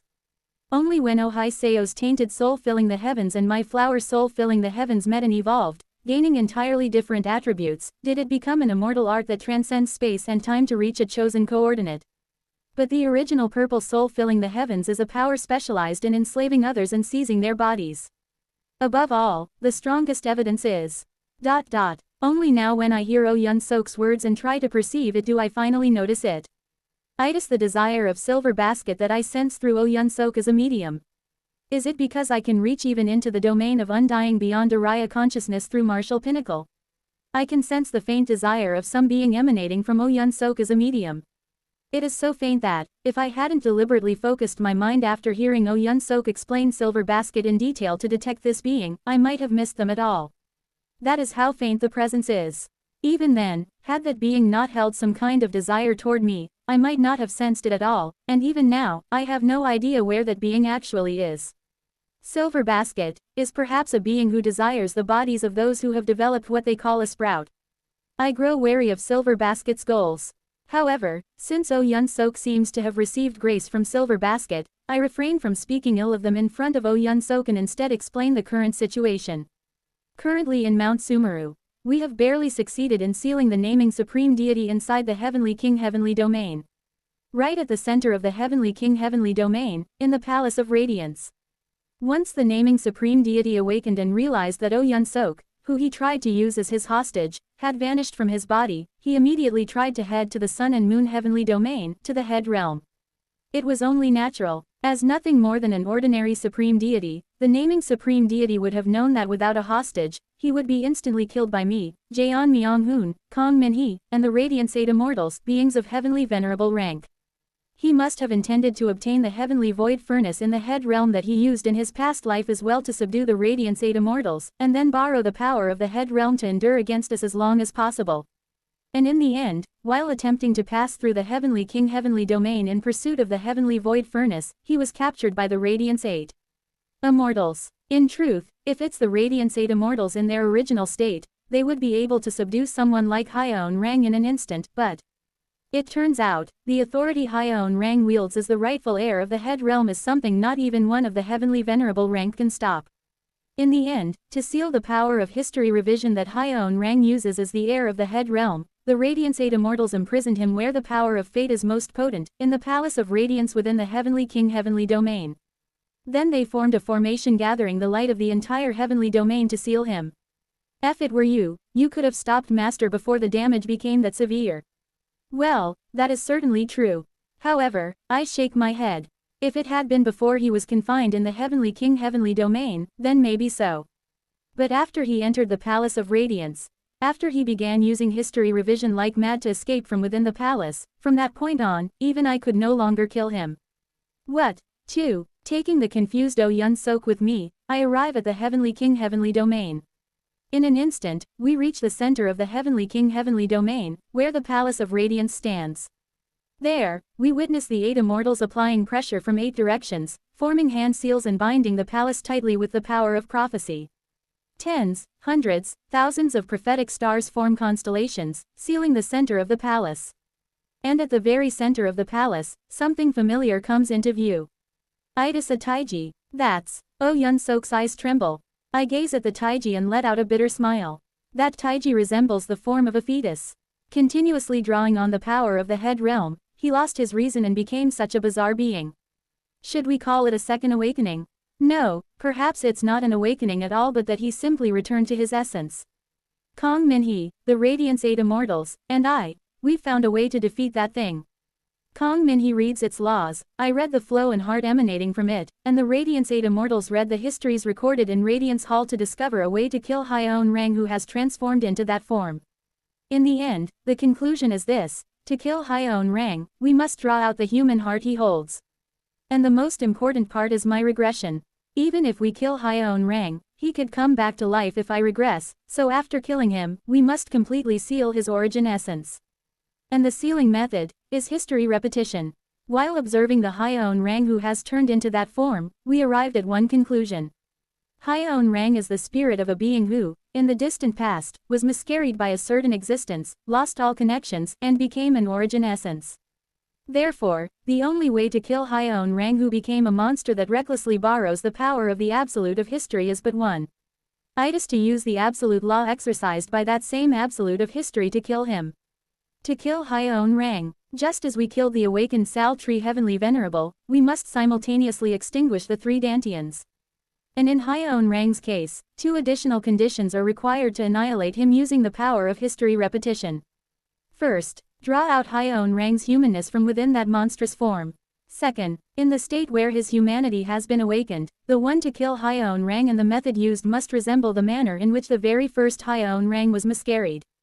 Upon hearing my following words, Oh Yun Sok's expression twists into bitterness. Quote, Hyeon Rang must be burned to death by the hands of his father. More precisely, by the hands of a father who carries the pain of losing his child. This is something we learned from the Torch Candle Heavenly Lord, who serves as the archivist recording the histories of Radiance Hall. Even they do not fully understand the reason, but the original Hyeon Rang was aborted by the hands of his father and was born as origin essence. And among all true immortals, those strong enough to face Hyeon Rang, those whose enlightenment is deep enough to maintain consciousness within the history revision he wields, and those who carry the history of being a father who carries the pain of losing a child, can be counted in one hand.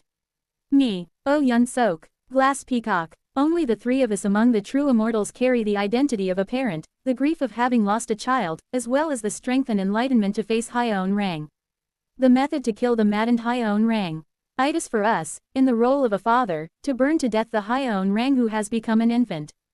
728. Glass Peacock, Oh Yun Sok, and I. It doesn't take long for the 3 of us to gather. Glass Peacock, who always giggles with a crazed look in their eyes as if perpetually in heat, appears before us for the first time with a serious expression. No, rather than serious. They seem displeased. Quote, To stab using the most painful memory, though I agreed because there was no other choice, frankly, I'm not fond of this.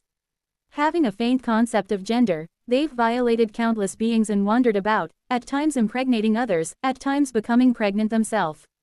As such, they are both a mother and father.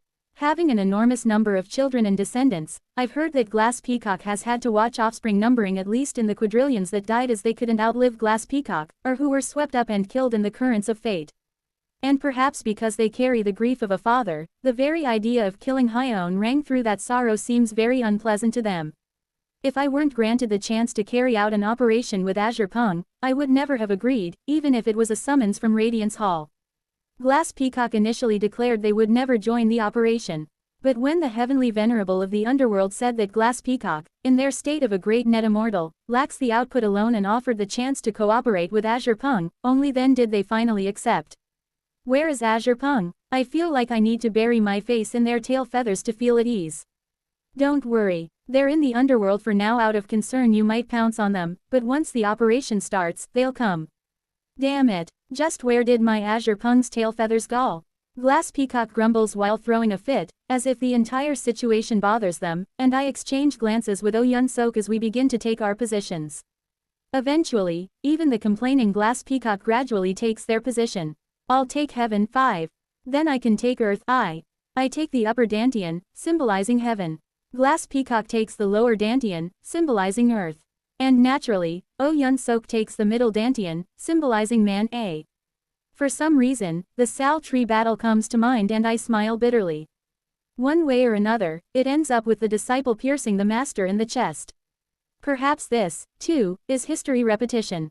A short while later, the daughter Oh Yun Sok brought from Punglai Island is sent down to the underworld. Is everyone prepared? Oh Yun Sok nods. Seeing that, I signal to our comrades waiting outside the Heavenly King Heavenly Domain. Outside the Heavenly King Heavenly Domain. In the direction of the Sun and Moon Heavenly Domain are Jaeon Myong Hoon and Oh Hai Seo. On the opposite side, where the other heavenly domains lie, are Kong Minhee and Kim Yeon who receive the signal and begin forming their respective seals. Kururum. Pachijijijik. Jaeon Myong Hoon swings the heavenly lightning banner. With that, thunder and lightning seem to engulf the entire Heavenly King Heavenly Domain, revealing the form of Indra's net. I'll be the wick. Burn the red lightning heavenly tribulation. Wu Wang. Oh Hai Seo seems to be using the authority of truth manipulation as she gradually blurs before applying attraction force on each of the three of us, me, Oh Yun Sok, and Glass Peacock. She, like me, is a disciple of a mountain spirit and has studied the phenomena extinguishing mantra, allowing her to wield attraction force through it. She shares the same surname as Oh Yun Sok, so she holds attraction with him too. As for Glass Peacock, since her mortal being days, she frequently used the true blood granted by Seo Weol, so there is an attraction with them as well.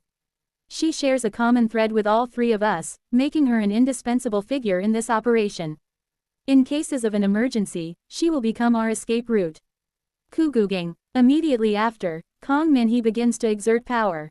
Dozens, hundreds of black threads seem to appear in the void before spreading across the Palace of Radiance.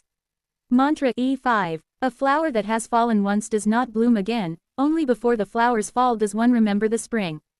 Falling flower. Sual. From those black threads, dark blue flower buds begin to bloom, gradually pulling Hyeon Rang, who is sealed inside the Palace of Radiance, down from the category of non-standard being, to a standard being.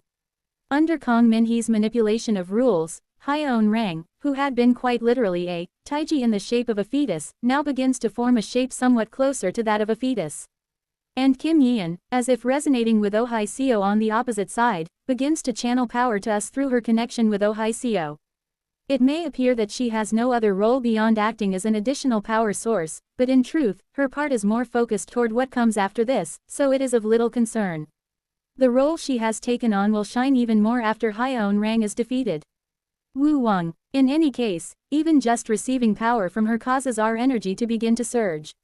V Vast Cold's power. Haha, back when Vast Cold was around, I burned myself chasing that scent, only now can I finally smell it. Glass Peacock trembles with arousal, and within this overwhelming torrent of power, Oh Yun Sok regenerates his right arm in one go. Originally, his right arm bore an injury that even a great net immortal of heaven and earth dual cultivation would need tens of thousands of years to recover from, but Vast Cold's power ignored all of that and regenerated it entirely. Wu Wang. Within this immense amplification of power, I half close my eyes and send a signal to Radiance Hall. Great Sun, torch candle. The great forest heavenly lord receives my signal and shouts, and the two heavenly lords symbolizing yang energy within Radiance Hall begin to form hand signs. Kurung, Kurururung. Soon, Jaeon Myong Hoon's Indra's net, scattered nearby, begins to transform, boiling red. Kwajijijikt. At last, the boiling Indra's net begins drawing in nearby lightning to each of its threads, forming them into spears. Thousands, tens of thousands of lightning-tipped spears illuminate the area. Immediately after, the lightning-tipped spears shoot toward the interior of the Palace of Radiance under Jaeon Myong Hoon's command. Shukwagagak. The universe hums and trembles. Hyang Rang's screams burst from within the Palace of Radiance, scraping the conceptual fabric of every noun existing in this world for a moment. But the Radiance 8 immortals begin to act. In the name of the Owner of Light, we command. The Owners of Light, who govern the life of all existence in Mount Sumeru, begin to grasp the fate of the domain of life. Wu Wang, the brightness of all lights, seem to brighten then dim, and the entirety of the Heavenly King heavenly domain becomes bright. Fate has been embedded within light itself. Plus within the Heavenly King heavenly domain, among all the immortal Taos, light is foremost, and no law may overcome light. The power of names spoken by the naming supreme deity begins to bow before the power of light. Then, at the command of the Great Forest Heavenly Lord, the Great Sun Heavenly Lord and Torch Candle Heavenly Lord raise their hands, having prepared something. Warururuk, in the name of Great Sun, regulator of the heavenly domains, I command. Plus in the name of Torch Candle, administrator of the heavenly void furnace, I command. The attraction forces of several heavenly domains within Mount Sumeru all converge under the Great Sun Heavenly Lord and engulfs the Palace of Radiance. The Torch Candle Heavenly Lord connects with the head realm and summons something. Itis the power of explosion. The authority of explosion, beginning from the head realm and the Akashic records, gathers in the Torch Candle Heavenly Lord's hands and is imbued into the Palace of Radiance. Jaeon Myung-hoon's lightning-tipped spear becomes the wick, latching flames onto the naming supreme deity. The Great Sun Heavenly Lord's attraction force becomes the furnace, blocking the heat from escaping. Enter, and we become the wind, carrying out the role of the bellows. Chalk, chalk, chalk. Glass Peacock, Oh Yun Sok, and I form the Three Powers formation and land at one corner of the Palace of Radiance. Oh Hai Seo connects our minds using herself as a medium, so there's no need for further strategy explanations or coordination. Azure Pung, it's time to bring out Azure Pung. Glass Peacock, eyes bloodshot, transforms into their true body and shouts, and from deep within the underworld, the deep sigh of the heavenly venerable of the underworld is heard as the gate of the underworld opens here. Kuguguging. Immediately, from the deepest depths of the underworld, 3 blue birds appear. They are the attendants of the underworld, De Rio, So Rio, and Blue Bird. And upon seeing Blue Bird, Glass Peacock's eyes roll back. Oh oh oh oh oh oh oh oh oh. Azure Pung looks like they're about to go into a seizure the moment they see Glass Peacock, but they don't even get the chance. Glass Peacock stretches their neck out long like Bong Myong, and in an instant, swallows Azure Pung whole. Azure Pung seems to try resisting by using the power of origin essence, but Glass Peacock instead absorbs that very power with eyes full of ecstasy. Oot, Azure Pung, struggle more. Oot, yes, scrape my innards.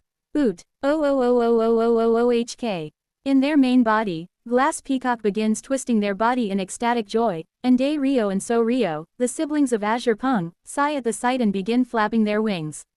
Once the naming supreme deity is defeated, we will retrieve Azure Pung. Do not overfeed the Glass Avidya advancement light. Hee, the underworld is someone who respects life, so they wouldn't care about my relationship with Azure Pung, but you lackeys are the ones throwing a tantrum. Sorry, but now that Azure Pung is back in my hands, it's over. Azure Pung is mine. If you interfere, I'll capture you as well and let you know sensual pleasure. Ahahaha. With hardened faces, De Rio and So Rio just flap their wings and generate wind for us, and I, Oh Yun Sok, and Glass Peacock reveal our true forms and ride that wind. Jeong. Finally, a gate within the Palace of Radiance opens. Kugugugugugoo. We ride the wind created by the blue birds and enter the palace. Heo 000000.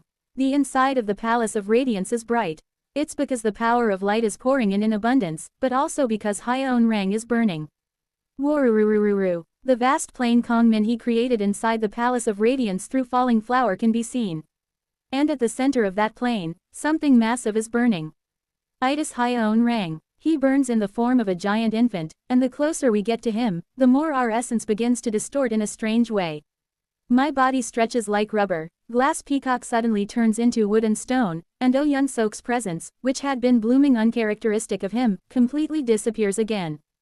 Hyeon Rang is distorting us through the use of names.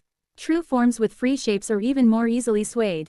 Glass Peacock and I quickly analyze the phenomenon, quickly share our thoughts, and simultaneously transform into out-transformation forms. Oh Yun Sok and I transform into our usual forms, while Glass Peacock transforms into the figure of a beautiful woman with a dangling lower body. On her back is a massive bundle, and something inside it endlessly squirms. It seems to be Azure Pung. Unahay, stay still, you little thing. Glass Peacock makes a lecherous expression with a woman's face and slaps the bundle with a smack, and at the same time, an immense distortion emerges from the bundle and begins to twist the surrounding space. Azure Pung's spatial labyrinth divine power distorts the space of the plane, instantly closing the distance between us and Hyeon Rang. Woorurururuur. It's hot. Perhaps because we have taken on our transformation forms, but Hyeon Rang still remains in his true body. The size difference between us and Hyeon Rang is immense. Even this is only because Kong Min he adjusted the size of the form. If it were Hyeon Rang's real main body, our transformation forms wouldn't even be able to leave a scratch on him. Of course, as long as Hyeon Rang is drawing upon the power of the head realm, our attacks aren't really effective anyway. Therefore, what we need right now is Yun Sok Hung Nim. 1 No. Kugugugugu. The presence of Oh Yun Sok. There's no need to attack Hyeon Rang's 3 Dantians right away. It wouldn't work right now anyway. What we need to do now is have Oh Yun Sok launch a strike imbued with his heart, and just like at the end of the past life, awaken Hyeon Rang's humanity.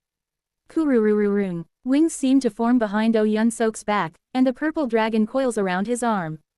Azure Wing Heavenly Shatter. No, I can tell that Oh Yun Sok has broken through his limits in the outer sea. Oh Yun Sok's Azure Wing Heavenly Shatter merges with his arm. The purple dragon etches itself into his skin, turning into a tattoo. The form of a dragon that symbolizes Azure Wing Heavenly Shatter becomes imprinted directly onto Oh Yun Sok's body. Wong. A single straight punch. At that strike, Hyeon Rang opens his eyes wide and begins to scream. In that monstrous scream, deadly even to true immortals, we all simultaneously feel reality and illusion shake. And within Hyeon Rang's scream, we begin to see something. No, it's more accurate to say we hear it. Itis the sound of burning. Woorururuuk. This is Itis the history of a distant ancient past. Most likely the history from the time of Hyeon Rang's birth. It's hot. The pain Hyeon Rang felt, and the cries of what seemed to be his parents, ring out like buzzing vibrations. Then, someone's voice strikes my ear. I've brought a name. They said the name, Hyeon Rang %# would be good for the child. I've brought your name too. Yong HWE number 3E. It's Yong HWE. Isn't it nice? So, HWE I'm sorry. Forgive me. I'm sorry. One day, if there is a next life, I'll make you happy then. Thump. Why is it? It seems like I'm the only one hearing this voice. Oh Yun Sok, and Glass Peacock as well, seem to be hearing something else within Hyeon Rang's scream. As I listen to this scream, feeling the pounding of my heart, I sense a powerful déjà vu, and as the realm of Immortal Beast King resonates with the being called Hyeon Rang, it allows me to recall something. If there's a next life, I'll make sure something like this never happens again. In the next life, I'll dress you in cloth made from the fire mouse said to live on the western mountain. I'll gift you an entire orchard of immortal peaches that the gods themselves are said to eat. I'll give you clothes made of tiger and leopard hides. 1 foot I'll gift you beautiful hair ornaments. I'll dig a spring and a stream that overflows with elixirs of immortality just for you. I'll make sure the blue birds you like so much attend to your every need. I'll bring you as much cheese as you want, and let you listen to beautiful music as much as you please. So please, HWE. The owner of that voice speaks in a voice so sorrowful it feels like one's chest is collapsing. Just hearing that voice alone makes my chest sink, and pain wells up just as much as when Hyunghwa died. Forgive me. I'm sorry for making you meet someone like me, for making you unhappy. I'm sorry. I'll go and meet the Lord of Heaven who rules the heavenly kingdom, and request so that I can meet you again someday. I'll meet the Lord of Heaven who rules the heavenly kingdom and receive blessings, and make you happy again. If the Lord of Heaven does not allow it, then even if I must kill him, I will gain that permission. So one day, when we meet again, I'll make you happy. I'm sorry. Thump. Within the voice that crushes the chest, I begin to remember something. Itis an old memory, a memory from the 16th cycle. And I think I traveled out into the outer sea through the heavenly void furnace during the 16th cycle. And in the outer sea, I once glimpsed the memory of the owner of this voice now being heard. That must be why only I, unlike Oh Yun Sok or Glass Peacock, can hear this voice. Back then, I was definitely with Hong Fan. Beneath Hyeon Rang's scream, I unknowingly try to recall more of the 16th cycle's memories. But just then, I feel a sharp headache and realize I can remember no further. Still, within that pain, I understand something. Hyeon Rang is the Western Zero King. The final immortal beast king and the one fated to become the final owner of ancient force. If I face him, perhaps I might be able to recover these memories that became lost at some point and turned into ancient force. Because of Hyeon Rang's scream, the interior and exterior of the Palace of Radiance is sealed off. With vision from the outside and reinforcements blocked, Hyeon Rang's energy continues to swell, growing in size, strength, and life. That won't do, and I, seeing such a Hyeon Rang, reach out my hand. Come forth, 5 desires true treasures EAXEE. Clang, clang, clang, clang, clang, primal chaos chain, Hong Fan. Twin constructing chains, Yohi. Unruly chain, Hamjin. Obsidian chain, Yuhi. Swallowing heaven chain, swallowing heaven supreme deity. The 5 immortal treasures, who each carry a portion of the power of the swallowing heaven supreme deity, leap out at my call. In the name of your master, I command you. The 5 desires chains shall bind and seal the owner of names. We obey. Hong Fan answers on their behalf, and they tum into 5 long chains, endlessly extending and wrapping around Hyeon Rang. Clang. The 5 chains begin to coil tightly around Hyeon Rang's body, and the Hyeon Rang who had been growing in power and size now begins to shrink under the binding of the 5 desire chains. Once more, please, Hung Nim. Hyeon Rang tries to attack Oh Yun Sok again, but Glass Peacock uses the spatial labyrinth divine power to divert the attack, and Oh Yun Sok once again exerts his power, gathering his strength and heart into his fist. Wu Wang. And then comes Oh Yun Sok's second strike. With that second strike, Hyeon Rang's scream spreads to the upper heavens, shaking heaven and earth once more. Along with it, I can feel Hyeon Rang's humanity awakening more and more with each blow delivered by Oh Yun Sok. It's working. Hyeon Rang's heart is awakening. 729. Thump. I smile at the pulsing sound rising from deep within Hyeon Rang. He's awakening. Now, as long as Hyeon Rang fully awakens, the advantage will be ours. 5 desires chains. At my command, the 5 desires chains begin tightening around Hyeon Rang even more, and Oh Yun Sok starts wringing every bit of strength into his fist. Toodoo-doo-dook. Oh Yun Sok's hair, which had turned ashen gray, begins taking on a purple hue once again and glows. Then, Oh Yun Sok's fist extends along a single, very natural path. Wong. Third strike. The third straight punch. Oh Yun Sok's heart, embedded in that strike, resonates deeply with the heart of Hyeon Rang. And I feel Hyeon Rang, bound by the 5 desires chains, constricting even faster. No, he's not just tightening faster. It's more than that. Hyeon Rang's is starting to shrink. Quarararik. Did the ceiling succeed? Yohi shouts in a voice as if she is taken aback, and Glass Peacock licks their lips as they speak. Impossible, descendant of mine. Do not take a supreme deity lightly. This is only the beginning. Coo-goo-goo-goo-goo. Soon, we see Hyeon Rang, having shrunk in size, transform from the shape of an infant into another form. Disciple. Itis Hyeon Rang in the form of an old man. A form most similar to Hong Fan's earliest form. And that elderly Hyeon Rang looks at Oh Yun Sok with a warm smile, as if possessing reason. You have grown well. The appearance looks so rational and wise that everyone present momentarily believes Hyeon Rang has returned to sanity. But I instinctively know, no, that thing over there is not Hyeon Rang. It's merely something imitating Hyeon Rang's personality. As you have now reached a realm befitting a heavenly king, as your teacher, I must give you a gift. I shall give you a name. The name I bestow shall dwell in you as strength. TSTSTSTs. The elderly Hyeon Rang gestures swiftly into the void, then writes an enormous name before us. That name is Silver Black Heavenly King 8% E. Receive it. As the owner of names, I bestow it upon you. And then, Tukwang. Oh Yun Sok directly strikes the name hurled at him by the naming supreme deity with his fist and sends it flying. Junked. That name made of light is sent hurtling far beyond the sky by Oh Yun Sok's strike, and I smile at the sight. No need. Uduk. Udududuk. Clenching his fist tightly, Oh Yun Sok continues speaking. I will find my name through my own strength. Though I appreciate Master's goodwill, I wish to seize my name for myself. Please, forgive this disciple's rudeness. You will regret it. Hyeon Rang's eyes narrow. However, Oh Yun-sok shakes his head as if he doesn't care in the slightest, and begins to unfurl wings from his back. Itis a total of 13 pairs of wings. Purple primordial chaos seems to surge around Oh Yun-sok before the color of the world begins to vanish from his fist. It feels as though all of heaven and earth has turned silver. And in this ashen world where color has disappeared, Oh Yun-sok laughs loudly and shouts. Even if I end up regretting it, if we can face each other and laugh, isn't that what life is all about? It feels as if all the attraction force in heaven and earth gathers into Oh Yun-sok's fist. Glass Peacock. HNG, don't get impatient. Reading Oh Yun-sok's heart, I send a signal to Glass Peacock, and in the next moment, we all rush at the naming supreme deity at once. Moreover, I prophesize. Hyeon Rang tries to use the power of prophecy and names, but Oh Yun-sok and we are faster. Severing Heaven's sword form. Third form, punishing heaven.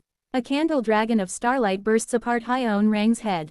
Azure Pung Immortal Art. Eternal Labyrinth. Glass Peacock Immortal Art. Glass Avidya Advancement Light. Link Technique. Wine Lake Meet Realm Avidya Labyrinth Z5 TPIREEKE. The combined powers of Azure Pung and Glass Peacock draw a Taiji, and waterfall of fragment liquid melts away Hyeon Rang's lower dantian. Wong. Oh Yun-sok's straight punch digs into Hyeon Rang's chest. With our simultaneous strikes, Hyeon Rang's 3 dantians shatter, and he dies. At that very moment, something soft and formless surges from Hyeon Rang's blood and scatters into the surroundings. Itis fog. Within the fog, we are able to see something. Itis the days of Oh Yun-sok and Hyeon Rang. Master, how long are you going to fish? When is the immortal arts lesson? You fool, this is immortal arts. Hup, you haven't caught anything though. I caught you, so I landed a big one. Tisk tisk, don't make that face. The essence of immortal arts isn't something described with grand words like attraction force or whatever. It's when a being with will acts toward a goal and achieves it. That is the essence of immortal arts. Immortal arts is Suaa. The time Hyeon Rang fished with Oh Yun-sok, the time Hyeon Rang played Go with Oh Yun-sok. The time Hyeon Rang made Oh Yun-sok steal, the time he threw Oh Yun-sok into the domain authority of Glass Peacock's clone and forced him to escape, the time he turned into a younger form and beat Oh Yun-sok senseless. Immortal arts is simply the power to fulfill dreams. All those memories rise around Oh Yun-sok like a dream and then vanish. And within that dreamlike fog, Hyeon Rang, whose 3 dantians have been damaged, begins to regenerate them. Suat. The elderly Hyeon Rang transforms, reviving into a form resembling the middle-aged Hong Fan. 1 a.m. The God of Names. As long as the concept of names exists in this world, I am undying. As expected, when one reaches the level of a supreme deity, there certainly are many ways to resurrect. WOOOO0000ing. I feel it. As long as the concept of names exists in this world, Hyeon Rang will continue to resurrect. So a mere strike to the 3 dantians is not enough. But it doesn't matter. We quickly exchange thoughts and once again form the 3 powers formation. Shukwick. In the instant of Araya consciousness, I slice through Hyeon Rang's neck. But Hyeon Rang only smiles faintly and regenerates swiftly. A name, to me, is a star of prophecy. If you wish to kill me, you must erase all names from this world. Can you do that? I see it. Through Indra's net, the innumerable life threads connected to him. As long as even one of those lifelines remains, killing him is impossible. But it doesn't matter. To be a supreme deity, and yet be so complacent. I sneer as I gulp down a single drop of his immortal beast true blood, which I collected as I sliced Hyeon Rang's neck with the impermanence sword.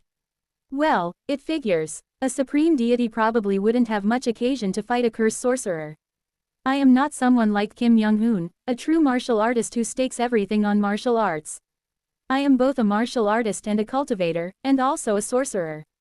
Even among those, a being who specialized in spells of pain and curses. The color of the impermanence sword turns black. Through Hyeon Rang's blood, I connect to the countless lifelines linked to him. Every name that exists in this world falls within the range of my curse. Poison, is it? That just happens to be the area of expertise I was always good at, you see. Since my days as the infinite fighting monster, endlessly repeating duels to reach the peak, I've never had the nature of someone who insists on fighting fair and square. I'm more like those unorthodox martial artists who, after battling with unorthodox sects, learn to be capable of using underhanded tricks when needed. That's who I am. And Hyeon Rang, smiling as always, responds. What I mean is, you have swallowed poison. Do you not understand why no curse sorcerers at the level of true immortal ever use the opponent's body as a medium for curses? Thump. The immortal beast true blood I swallowed begins to corrode me from within. My name connects directly with Hyeon Rang, and it feels like my very existence is being transferred to him. But I smile back and activate an immortal art. Impermanence Sword. Ghost Face Killed Heaven. Avachi Hell. The immortal art of the Impermanence Sword, specialized in curses and pain, activates, and I begin to mutilate myself. Pain is indeed a truth that precedes any other truth. From all over my body, thousands, hundreds of millions of faces of me erupt, struggling to escape from within me. Though I've suppressed them through merging them with crystal glass to treading sea, an uncountable number of heart demons still exist within me, and they squirm madly in desperation to flee from the pain. And as a result, the presence of Hyeon Rang, which was trying to consume me from within, melts away in that pain and vanishes. Vile mountain spirits, the lot of you. Hyeon Rang clicks his tongue as if it's absurd, and that is the end of it. Bu Zero Ong. My impermanence sword, now dyed black, severs my neck. Oh Yun Sok's arm penetrates through my chest, and Glass Peacock's feather pierces my lower dantian. At the same time, Hyeon Rang's neck, chest, and lower dantian, connected to me by attraction force through the curse, are all simultaneously torn apart. Furthermore, all the names linked to Hyeon Rang and the prophetic stars he possesses are ripped away as well.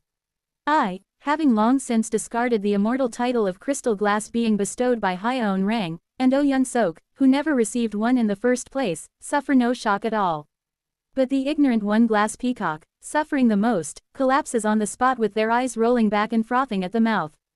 Though the Glass Peacock is a being who can accept even considerable pain as pleasure, the shock from the loss of a fundamental name seems to exceed even their mitts. And then, Hyeon Rang's 3 dantians, which had been pierced, are filled once more. You just keep coming back. Is your hidden name perhaps something like Hyeon Lee or the like? That name drips with malice. It seems, Lee, is the name of someone you hate. Quag. Hyeon Rang's body regenerates again, and his appearance changes. Itis the form of Hyeon Rang is a beautiful young man. I don't necessarily hate him. I strike down every means of resurrection in one go, and yet he revives again. Judging by how his face changes each time, the number of times Hyeon Rang can revive is 4. In other words, the next is the last. But perhaps Hyeon Rang catches on to my thoughts. He smiles with a beautiful face and speaks. Glass Peacock is in no condition to join the fight, and you will not be able to even strike the 3 dantians. How do you plan to bring me down? Suat. From around Hyeon Rang, color begins to reappear in the world. 2 as I am now, apart from prophecy or revision, unless you directly attack the 3 dantians, I am undying and unperishing. The ashen world that had unfolded around Oh Yun Sok is pushed away. I glance toward Glass Peacock. Behind the unconscious Glass Peacock, a woman in blue robes, carried in a bundle by Glass Peacock, emerges and trembles as she breathes something into them. Get up, you vulgar thing. It's not like I'm doing this because I like you. The Imperial Venerable commanded it. I can't let the Imperial Venerable be disappointed. So get up, you vulgar thing. Azure Pung pours all their strength into healing Glass Peacock, and I smile faintly as I watch. With the Imperial Venerable's attendant being so devoted in healing them, it seems they will wake up soon enough. Ahaha, do you truly believe that? They received the shock of names, yet do you really think they will rise so easily? A mountain spirit like you might manage, but for Glass Peacock, it is impossible. Do you speak so confidently because you know when they will awaken? Because it doesn't matter when they wake up. I respond briefly, then lower my sword for a moment and tie back the hair that has grown a bit long recently. In my true form it wouldn't matter, but now that I'm in my transformation form, it's just in the way. With my hair tied in a ponytail, I grip the impermanence sword again and smirk. It seems like you're misunderstanding something, Hyeon Rang. The only reason I've let you run around this long is out of respect for Yun Sok Kung Nim, not because I can't handle the likes of you. Sa. The world created by Kong Min Hee's mantra of fallen flower becomes stained by my killing intent. I gaze down coldly at Hyeon Rang and twist my grip on the impermanence sword. If you won't die no matter how many times I kill you, well, that's fine too. Then, that just means I'll kill you again and again until Glass Peacock wakes up. After meeting my eyes in silence for a moment, Hyeon Rang immediately raises his hand toward the sky. Descend unto me, Pukwik. I sever Hyeon Rang's neck. The killing intent blanketing all of heaven and earth condenses into the impermanent sword. Pouring all my strength into the sword, I begin the hunt for Hyeon Rang. Shall we begin, the supreme deity hunt? I am not a martial artist. But I am a swordsman. And because I am a swordsman, even if I have just this one sword, I have the confidence to kill a god. Hyeon Rang and I begin to clash. Ku-gu-gu-gu-gu-gu. Hyeon Rang reveals his true body. Even now, his true form remains bound by my 5 desires chain and is burning in the flames of the great sun and torch candle heavenly lords. But even so, he is massive. Kurururung, descend unto me. With one hand, Hyeon Rang endlessly summons something forth, while swinging his fist at me. Wong, with just a single punch, reality distorts, and the boundary between illusion and reality blurs. This is the power of Go 25 Ancient. When a human race immortal beast ascends, they are called by the name Go. In Kong Minhee's case, she accepted the immortal beast true blood of the underworld and became another kind of immortal beast known as Mother 8, so she isn't a Go. But surprisingly, I, the immortal beast Candle Shadow, am a kind of mutated Go, thus I am well aware of the abilities of Go. Immortal beasts of the bird type, like pengs or peacocks, command storms with their wings. Glass Peacock commands the storms of the mind, and Azure Pung commands the storms of space. Immortal beasts of the reptilian type, like dragons or snakes, command the power of rivers with their scales. Lofty Dragon commands the river of health, and Black Dragon commands the river of Taiyin. In this way, all immortal beasts have their respective domains, and among them, the domain that human race immortal beasts control is this. Dreams. Distorted by Hyeon Rang, reality and illusion twist and entangle, warping the surroundings into chaos. The owner of names Hyeon Rang, ironically drives us into a world where names mean the least, dreams. The entire world changes into Hyeon Rang's chaos, and all of heaven and earth becomes dyed in nightmares. And, I slice through the nightmare. Sot, Hyeon Rang's fist comes flying at me. Transcending all, his fist destroys dream and reality in a single strike. As I witness his punch, I thrust my sword forward to meet it. Pukwang, Hyeon Rang's arm explodes. Ku-gu-gu-gu. The power of the immortal beast Pengu meets the immortal Tao of the owner of names, and within the dream of chaos, a name is affixed, and definition is set. Kuring, Kurururung. Within Hyeon Rang's hand, a heavenly domain is being born. I see thousands, hundreds of millions of galaxy clusters being formed inside a black sphere. Pengu's Genesis. The ultimate technique of the immortal beast Pengu unfolds, and an entire universe begins to pour forth from Hyeon Rang's hand. Billions of galaxy clusters forming inside the black waterfall rush toward me. And I, focusing my mind, let my sword cry ring out. Tu Wang. That sword cry resonates with the new universe, and within that resonance, I find a gap in the heavenly domain and narrow my eyes. Then, I cleave, Jaejauk. The heavenly domain splits in half, and I open my mouth. It's useless. Uduk, Udududuk. The 5 desires chain, empowered by my strength, tighten around Hyeon Rang even more, and he only glares at me. The power of a mere inferior supreme deity cannot reach me. Chiok. Sensing Oh Yun Sok and Glass Peacock gathering strength behind me, I raise my sword. Undying, you say, be undying as much as you want. I'll kill you over and over again. I shall show you the power of a mountain spirit. Thus, the true supreme deity hunt begins. 730. Kurururung. Thunder rumbles, and within that thunder, a war of gods unfolds. Pengu's Genesis. In the fog of illusion, as Hyeon Rang opens his fist, a new heavenly domain forms once again. This is the supreme deity. Beings with the authority and power to freely create and extinguish entire universes. To be honest, I don't really understand how the creator gods of other worlds, like Silver Basket, are different from supreme deities. I guess I'll have to meet them someday to know. Wong. And then, I cut down the heavenly domain Hyeon Rang creates with a single sword, splitting and annihilating it as I close in on him. Hyeon Rang is, quite literally, a giant god capable of splitting heaven and earth. With his sheer size alone, he exudes a pressure that seems as though he could flatten the world. Even within the world where Kong Minhee has restricted the laws, Hyeon Rang unleashes his full strength, revealing his true form and confronting me head-on. But it is futile. Descend unto me. Since earlier, I bloom a cursed flower field upon Hyeon Rang's skin, beginning my transformation into the immortal beast form. What is it you've been so desperately seeking? Hyeon Rang howls in the torrent of pain I've endured, and I transform into a half-human, half-dragon form. With the 5 desires chains, I coil around Hyeon Rang's body and forcibly compress his physical body. Woo-doo-doo-dook. Hyeon Rang's body instantly shrinks to the size of a mountain range, and we rise into the sky, clashing above the clouds. Pot. Close your eyes and drift off. Just as I extend my sword to slash at Hyeon Rang, he begins to wield the authority of Pangu. Hyeon Go ZX. Innate immortal art. A fleeting spring dream 5% and percent. There is no difference between life and a dream. Suat. At the sound of Hyeon Rang's words, I briefly fall asleep and fall into a dream world. In the dream world, I live an ordinary life. Born into an ordinary family, growing up ordinarily, falling in love ordinarily, having ordinary children, growing old in an ordinary way, and dying just as ordinarily. And then, buried in a sunny place, I begin to gradually forg. As if I would ever forget. TSTSTSTST. From within that ordinary life, I pull out the heart I had kept buried deep in my chest throughout that entire ordinary life and open my eyes. Ad literal fleeting instant, before Hyeon Rang could strike me with his fist after casting the immortal art fleeting spring dream, in that fleeting instant, I experienced an entire lifetime within a dream. It is a truly terrifying immortal art. Yet, even in that dream, I never forget the hearts I've received and given. TSTSTSTSTST. For I could never forget gracious soul filling the heavens, the canvas of myriad forms and connections, the hearts that scattered through the world to form connections.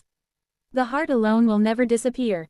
The heart, and then, Kwang, in that fleeting instant, I take Hyeon Rang's punch to the jaw who pierced through during the haze between dream and reality, and I'm launched straight into the sky.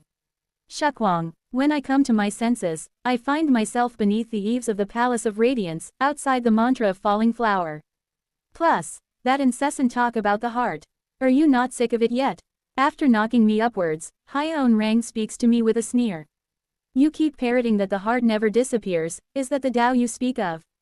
How absolutely laughable. You are no longer the immortal beast candle dragon. I have renamed you the immortal beast parrot now. TSTSTST.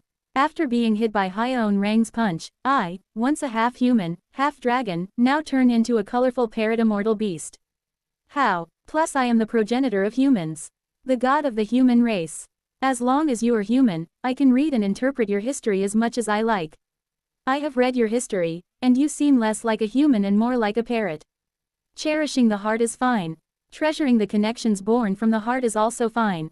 So let me ask you this. At Hyeon Rang's following words, I slightly flinch, my body stiffening. Are the connections you made in dreams also precious to you? Boong. Hyeon Rang charges at me again, unfolding his immortal art fleeting spring dream.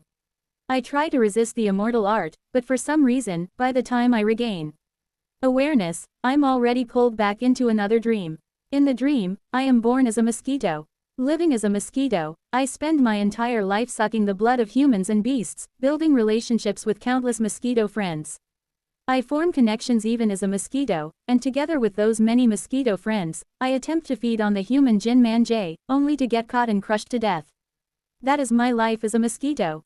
Galt. I quickly awaken from the dream, but once again, I am struck by Hyeon Rang's fist who drills into the boundary between dream and reality, sending me flying. Kwang. Inside the Palace of Radiance, the space expands further under Hyeon Rang's authority, and even Kong Min-hee's mantra can no longer restrain him. He's getting stronger by the moment. Descend unto me. That something he keeps summoning is giving Hyeon Rang power. Most likely. I glance subtly toward the sun and moon heavenly domain. With a high chance, it's the heavenly void furnace. Even if it's not coming directly, because he keeps calling for it, is it granting him power? Wong. Before I can even gather my thoughts, Hyeon Rang closes in and throws a punch right in front of me. Tisk. Tuong. I deflect Hyeon Rang's fist with the impermanent sword. Still, the gap between his ability and mine is significant. As the progenitor of the human race and the owner of names, the one who has awakened to the position of the Western Zero King, I can't stop from being dragged into his fleeting spring dream by his authority. But no matter how strong he becomes, he cannot compare to me, who has forged strength with the goal of reaching the great mountain supreme deity. Do you enjoy close combat? Even swordsmen find it hard to respond once you are inside their range. Without knowing his place, Hyeon Rang dares to rush into my inner zone and throw a punch, and I transform the impermanent sword. Impermanence sword. Heavenly shatter star body. The impermanence sword overlays itself onto my body. Tukwong. I strike directly into Hyeon Rang's body, driving him into close combat. You don't really think a swordsman only wields a blade, do you? In an instant, I slam Hyeon Rang all the way to the northern wall of the Palace of Radiance, pinning him against it, then gather energy into one hand as I speak. A strike sharing the same roots as Oh Yun-sok's Azure Wing Heavenly Shatter. Suat. From my back, pure white lines emerge like wings, and those lines spiral and converge into my fist. Martial arts and I are one. In an instant, my fist, flaring up in pure white, drives straight into Hyeon Rang's abdomen. Because the impermanence sword overlaps with my physical body as I thrust my punch, what appears on Hyeon Rang's belly is not a bruise, but a sword wound. Hyeon Rang's abdomen is pierced as if stabbed by a sword, but even while writhing in pain, he grabs hold of my arm and smiles. +1 still have not heard your answer. Go on, answer me. Pot. I am instantly sucked back into the fleeting spring dream and experience 6,000 reincarnations, living 6,000 lives within it. Flash. Opening my eyes after 6,000 deaths, I find Hyeon Rang slipping free from my grasp once more, having just fully recovered his wounds. Confused by the memories gained from 6,000 lives, I press him hard, and he laughs. One, if the heart does not disappear, and connections do not fade, then if you draw a line on a blank canvas and claim that line as your child, then does your connection to that line also not vanish? Plus if you paint a nightmare upon the canvas of dreams, and in that nightmare you slaughter 10 billion humans, are you then forever bound by ill connection to those 10 billion lives within the dream? Though Hyeon Rang cannot surpass me in skill, he endures against me using authority and immortal arts. With Pengu's authority, he pulls the opponent into a dream. With the authority of the Western Zero King and the Heavenly Void Furnace, he weaves history and narrative within that dream, and with the immortal Tao of names, he bestows a name upon me, assigning me a role within the dream. Though he isn't skilled in battle as a supreme deity, the combination of authority and immortal arts at that level of supreme deity is incredibly troublesome. Whenever I try to press him, he instantly pulls me into a dream. Itis a rather annoying tactic. The difference between dream and reality is omnipotence. Within dreams, all are omnipotent, but outside dreams, they are not. This is the difference between dream and reality. Yet those who rise through the immortal cultivation system to this level, draw ever closer to omnipotence both inside and outside the dream. Impermanence sword. Twin flowers. Mysterious bazaar. A white orchid flower and a yin soul flower bloom in each of my hands, resonating with the curse I've implanted in Hyeon Rang's body. Simultaneously, those curses forcibly carve circuits into Hyeon Rang's flesh, and his body begins to transform into my puppet. Those who have reached the pinnacle of immortal cultivation draw close to omnipotence in both dream and reality, thus, no difference remains between the two. In that case, do you truly believe the connections and hearts even within dreams do not disappear?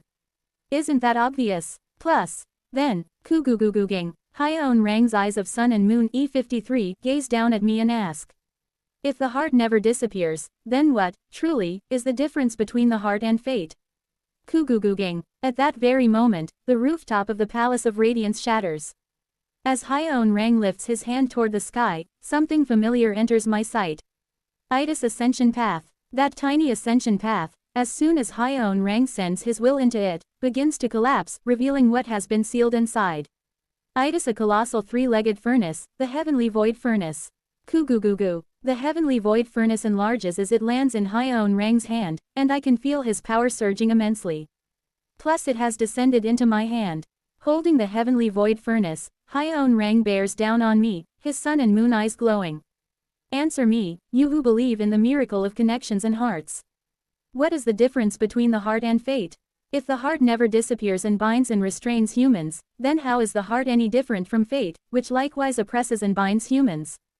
Kuguguging. Hyeon Rang's strength, holding the Heavenly Void Furnace, continues to grow ever stronger, and I begin to be crushed into the ground beneath his power. No, it's not that I'm being crushed by his strength. I simply cannot raise my head, ashamed by the words of the God of humans who pinpoints precisely at my weakest point. What is the difference between the heart and fate? Indeed, I came to understand as I raised my child. I realized that my heart could become the fate of someone beneath me. To help that child carry out the fate of overcoming fate in the least painful way, I drove them into the most agonizing fate. Crushed by my own shame, I cannot rise. Plus who have spent your entire life trying to escape the heavens, answer me. In the end, have you not become yet another heaven? You fought against the oppression of fate your entire life, but did your heart not also become someone else's fate? DT. I answer with difficulty. Has, perhaps, fate, history, and perhaps the third absolute which seems to be, heart. Maybe they are not all that different after all. No, they are not different. Because from the beginning, chi, soul, fate, heaven, earth, heart have always been one. Since those three must have always been one, they are a power not all that different. Just as drawing three boundaries within a single circle forms the three great ultimates, heart too must be fate and history. Therefore, I have no choice but to fully accept Hyeon Rang's words. Before irrefutable logic, the strength of my heart begins to waver. Hyeon Rang continues to grow his strength and press down on me. If even the empty connections and fates within dreams are real, then even if your heart does not disappear, is it not, in the end, merely another chain binding you? To those words, spoken by Hyeon Rang whose body is bound in black chains, I cannot respond. When you proclaim that the heart does not disappear, are you truly demonstrating your strength, or are you simply boasting of the chains of anguish that bind you? Pengu's Genesis. Hyeon Rang's authority births a heavenly domain within the primal chaos, and that heavenly domain is immediately sucked into the heavenly void furnace, igniting its fire.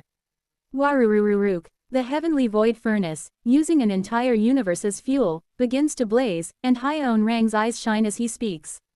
One, if the heart does not disappear, is that truly a righteous thing? Or is it merely another form of absurdity, like fate? Kuring, kururururung. As Hyeon Rang lifts the blazing heavenly void furnace, it begins to spew out overwhelming smoke from within. That smoke mixes dream and reality, pulling me into a fleeting dream once more.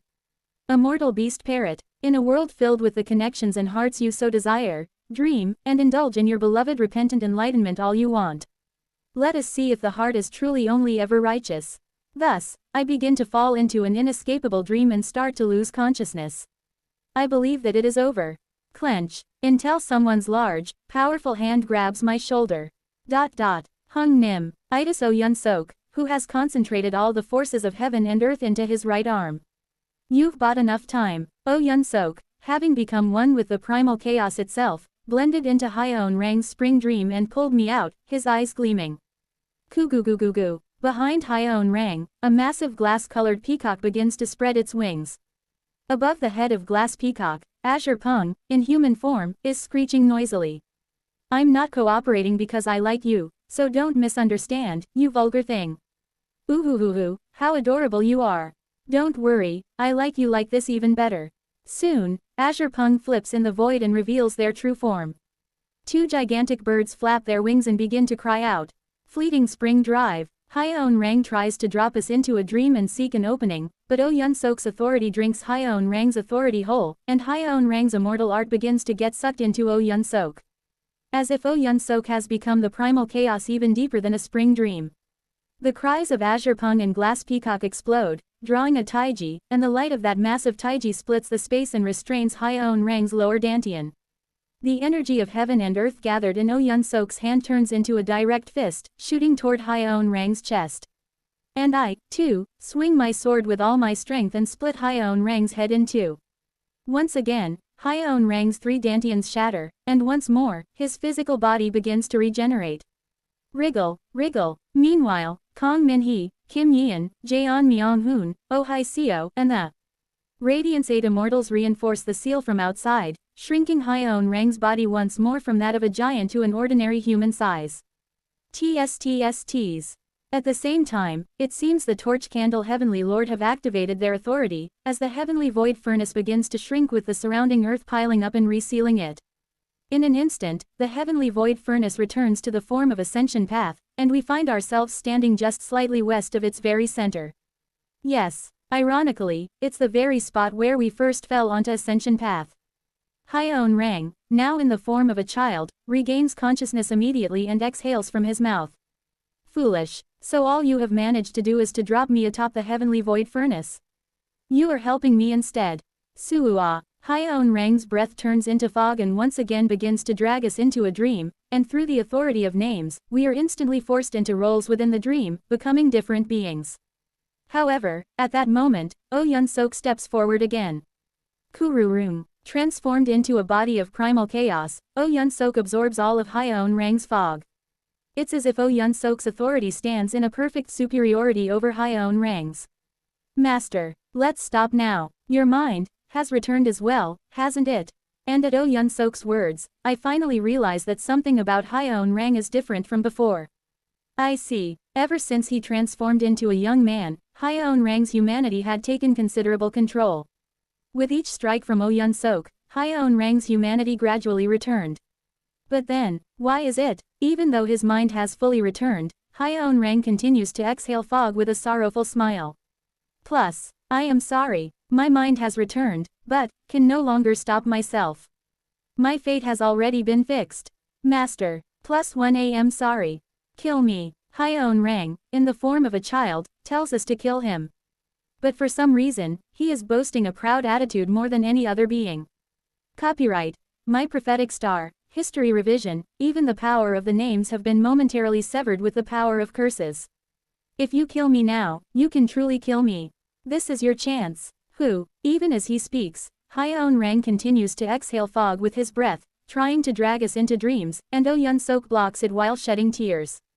I cannot simply die. Fate commands me. So, I will not go down easily. Come at me with everything you have. With those words, we all charge at Hyeon Rang at once.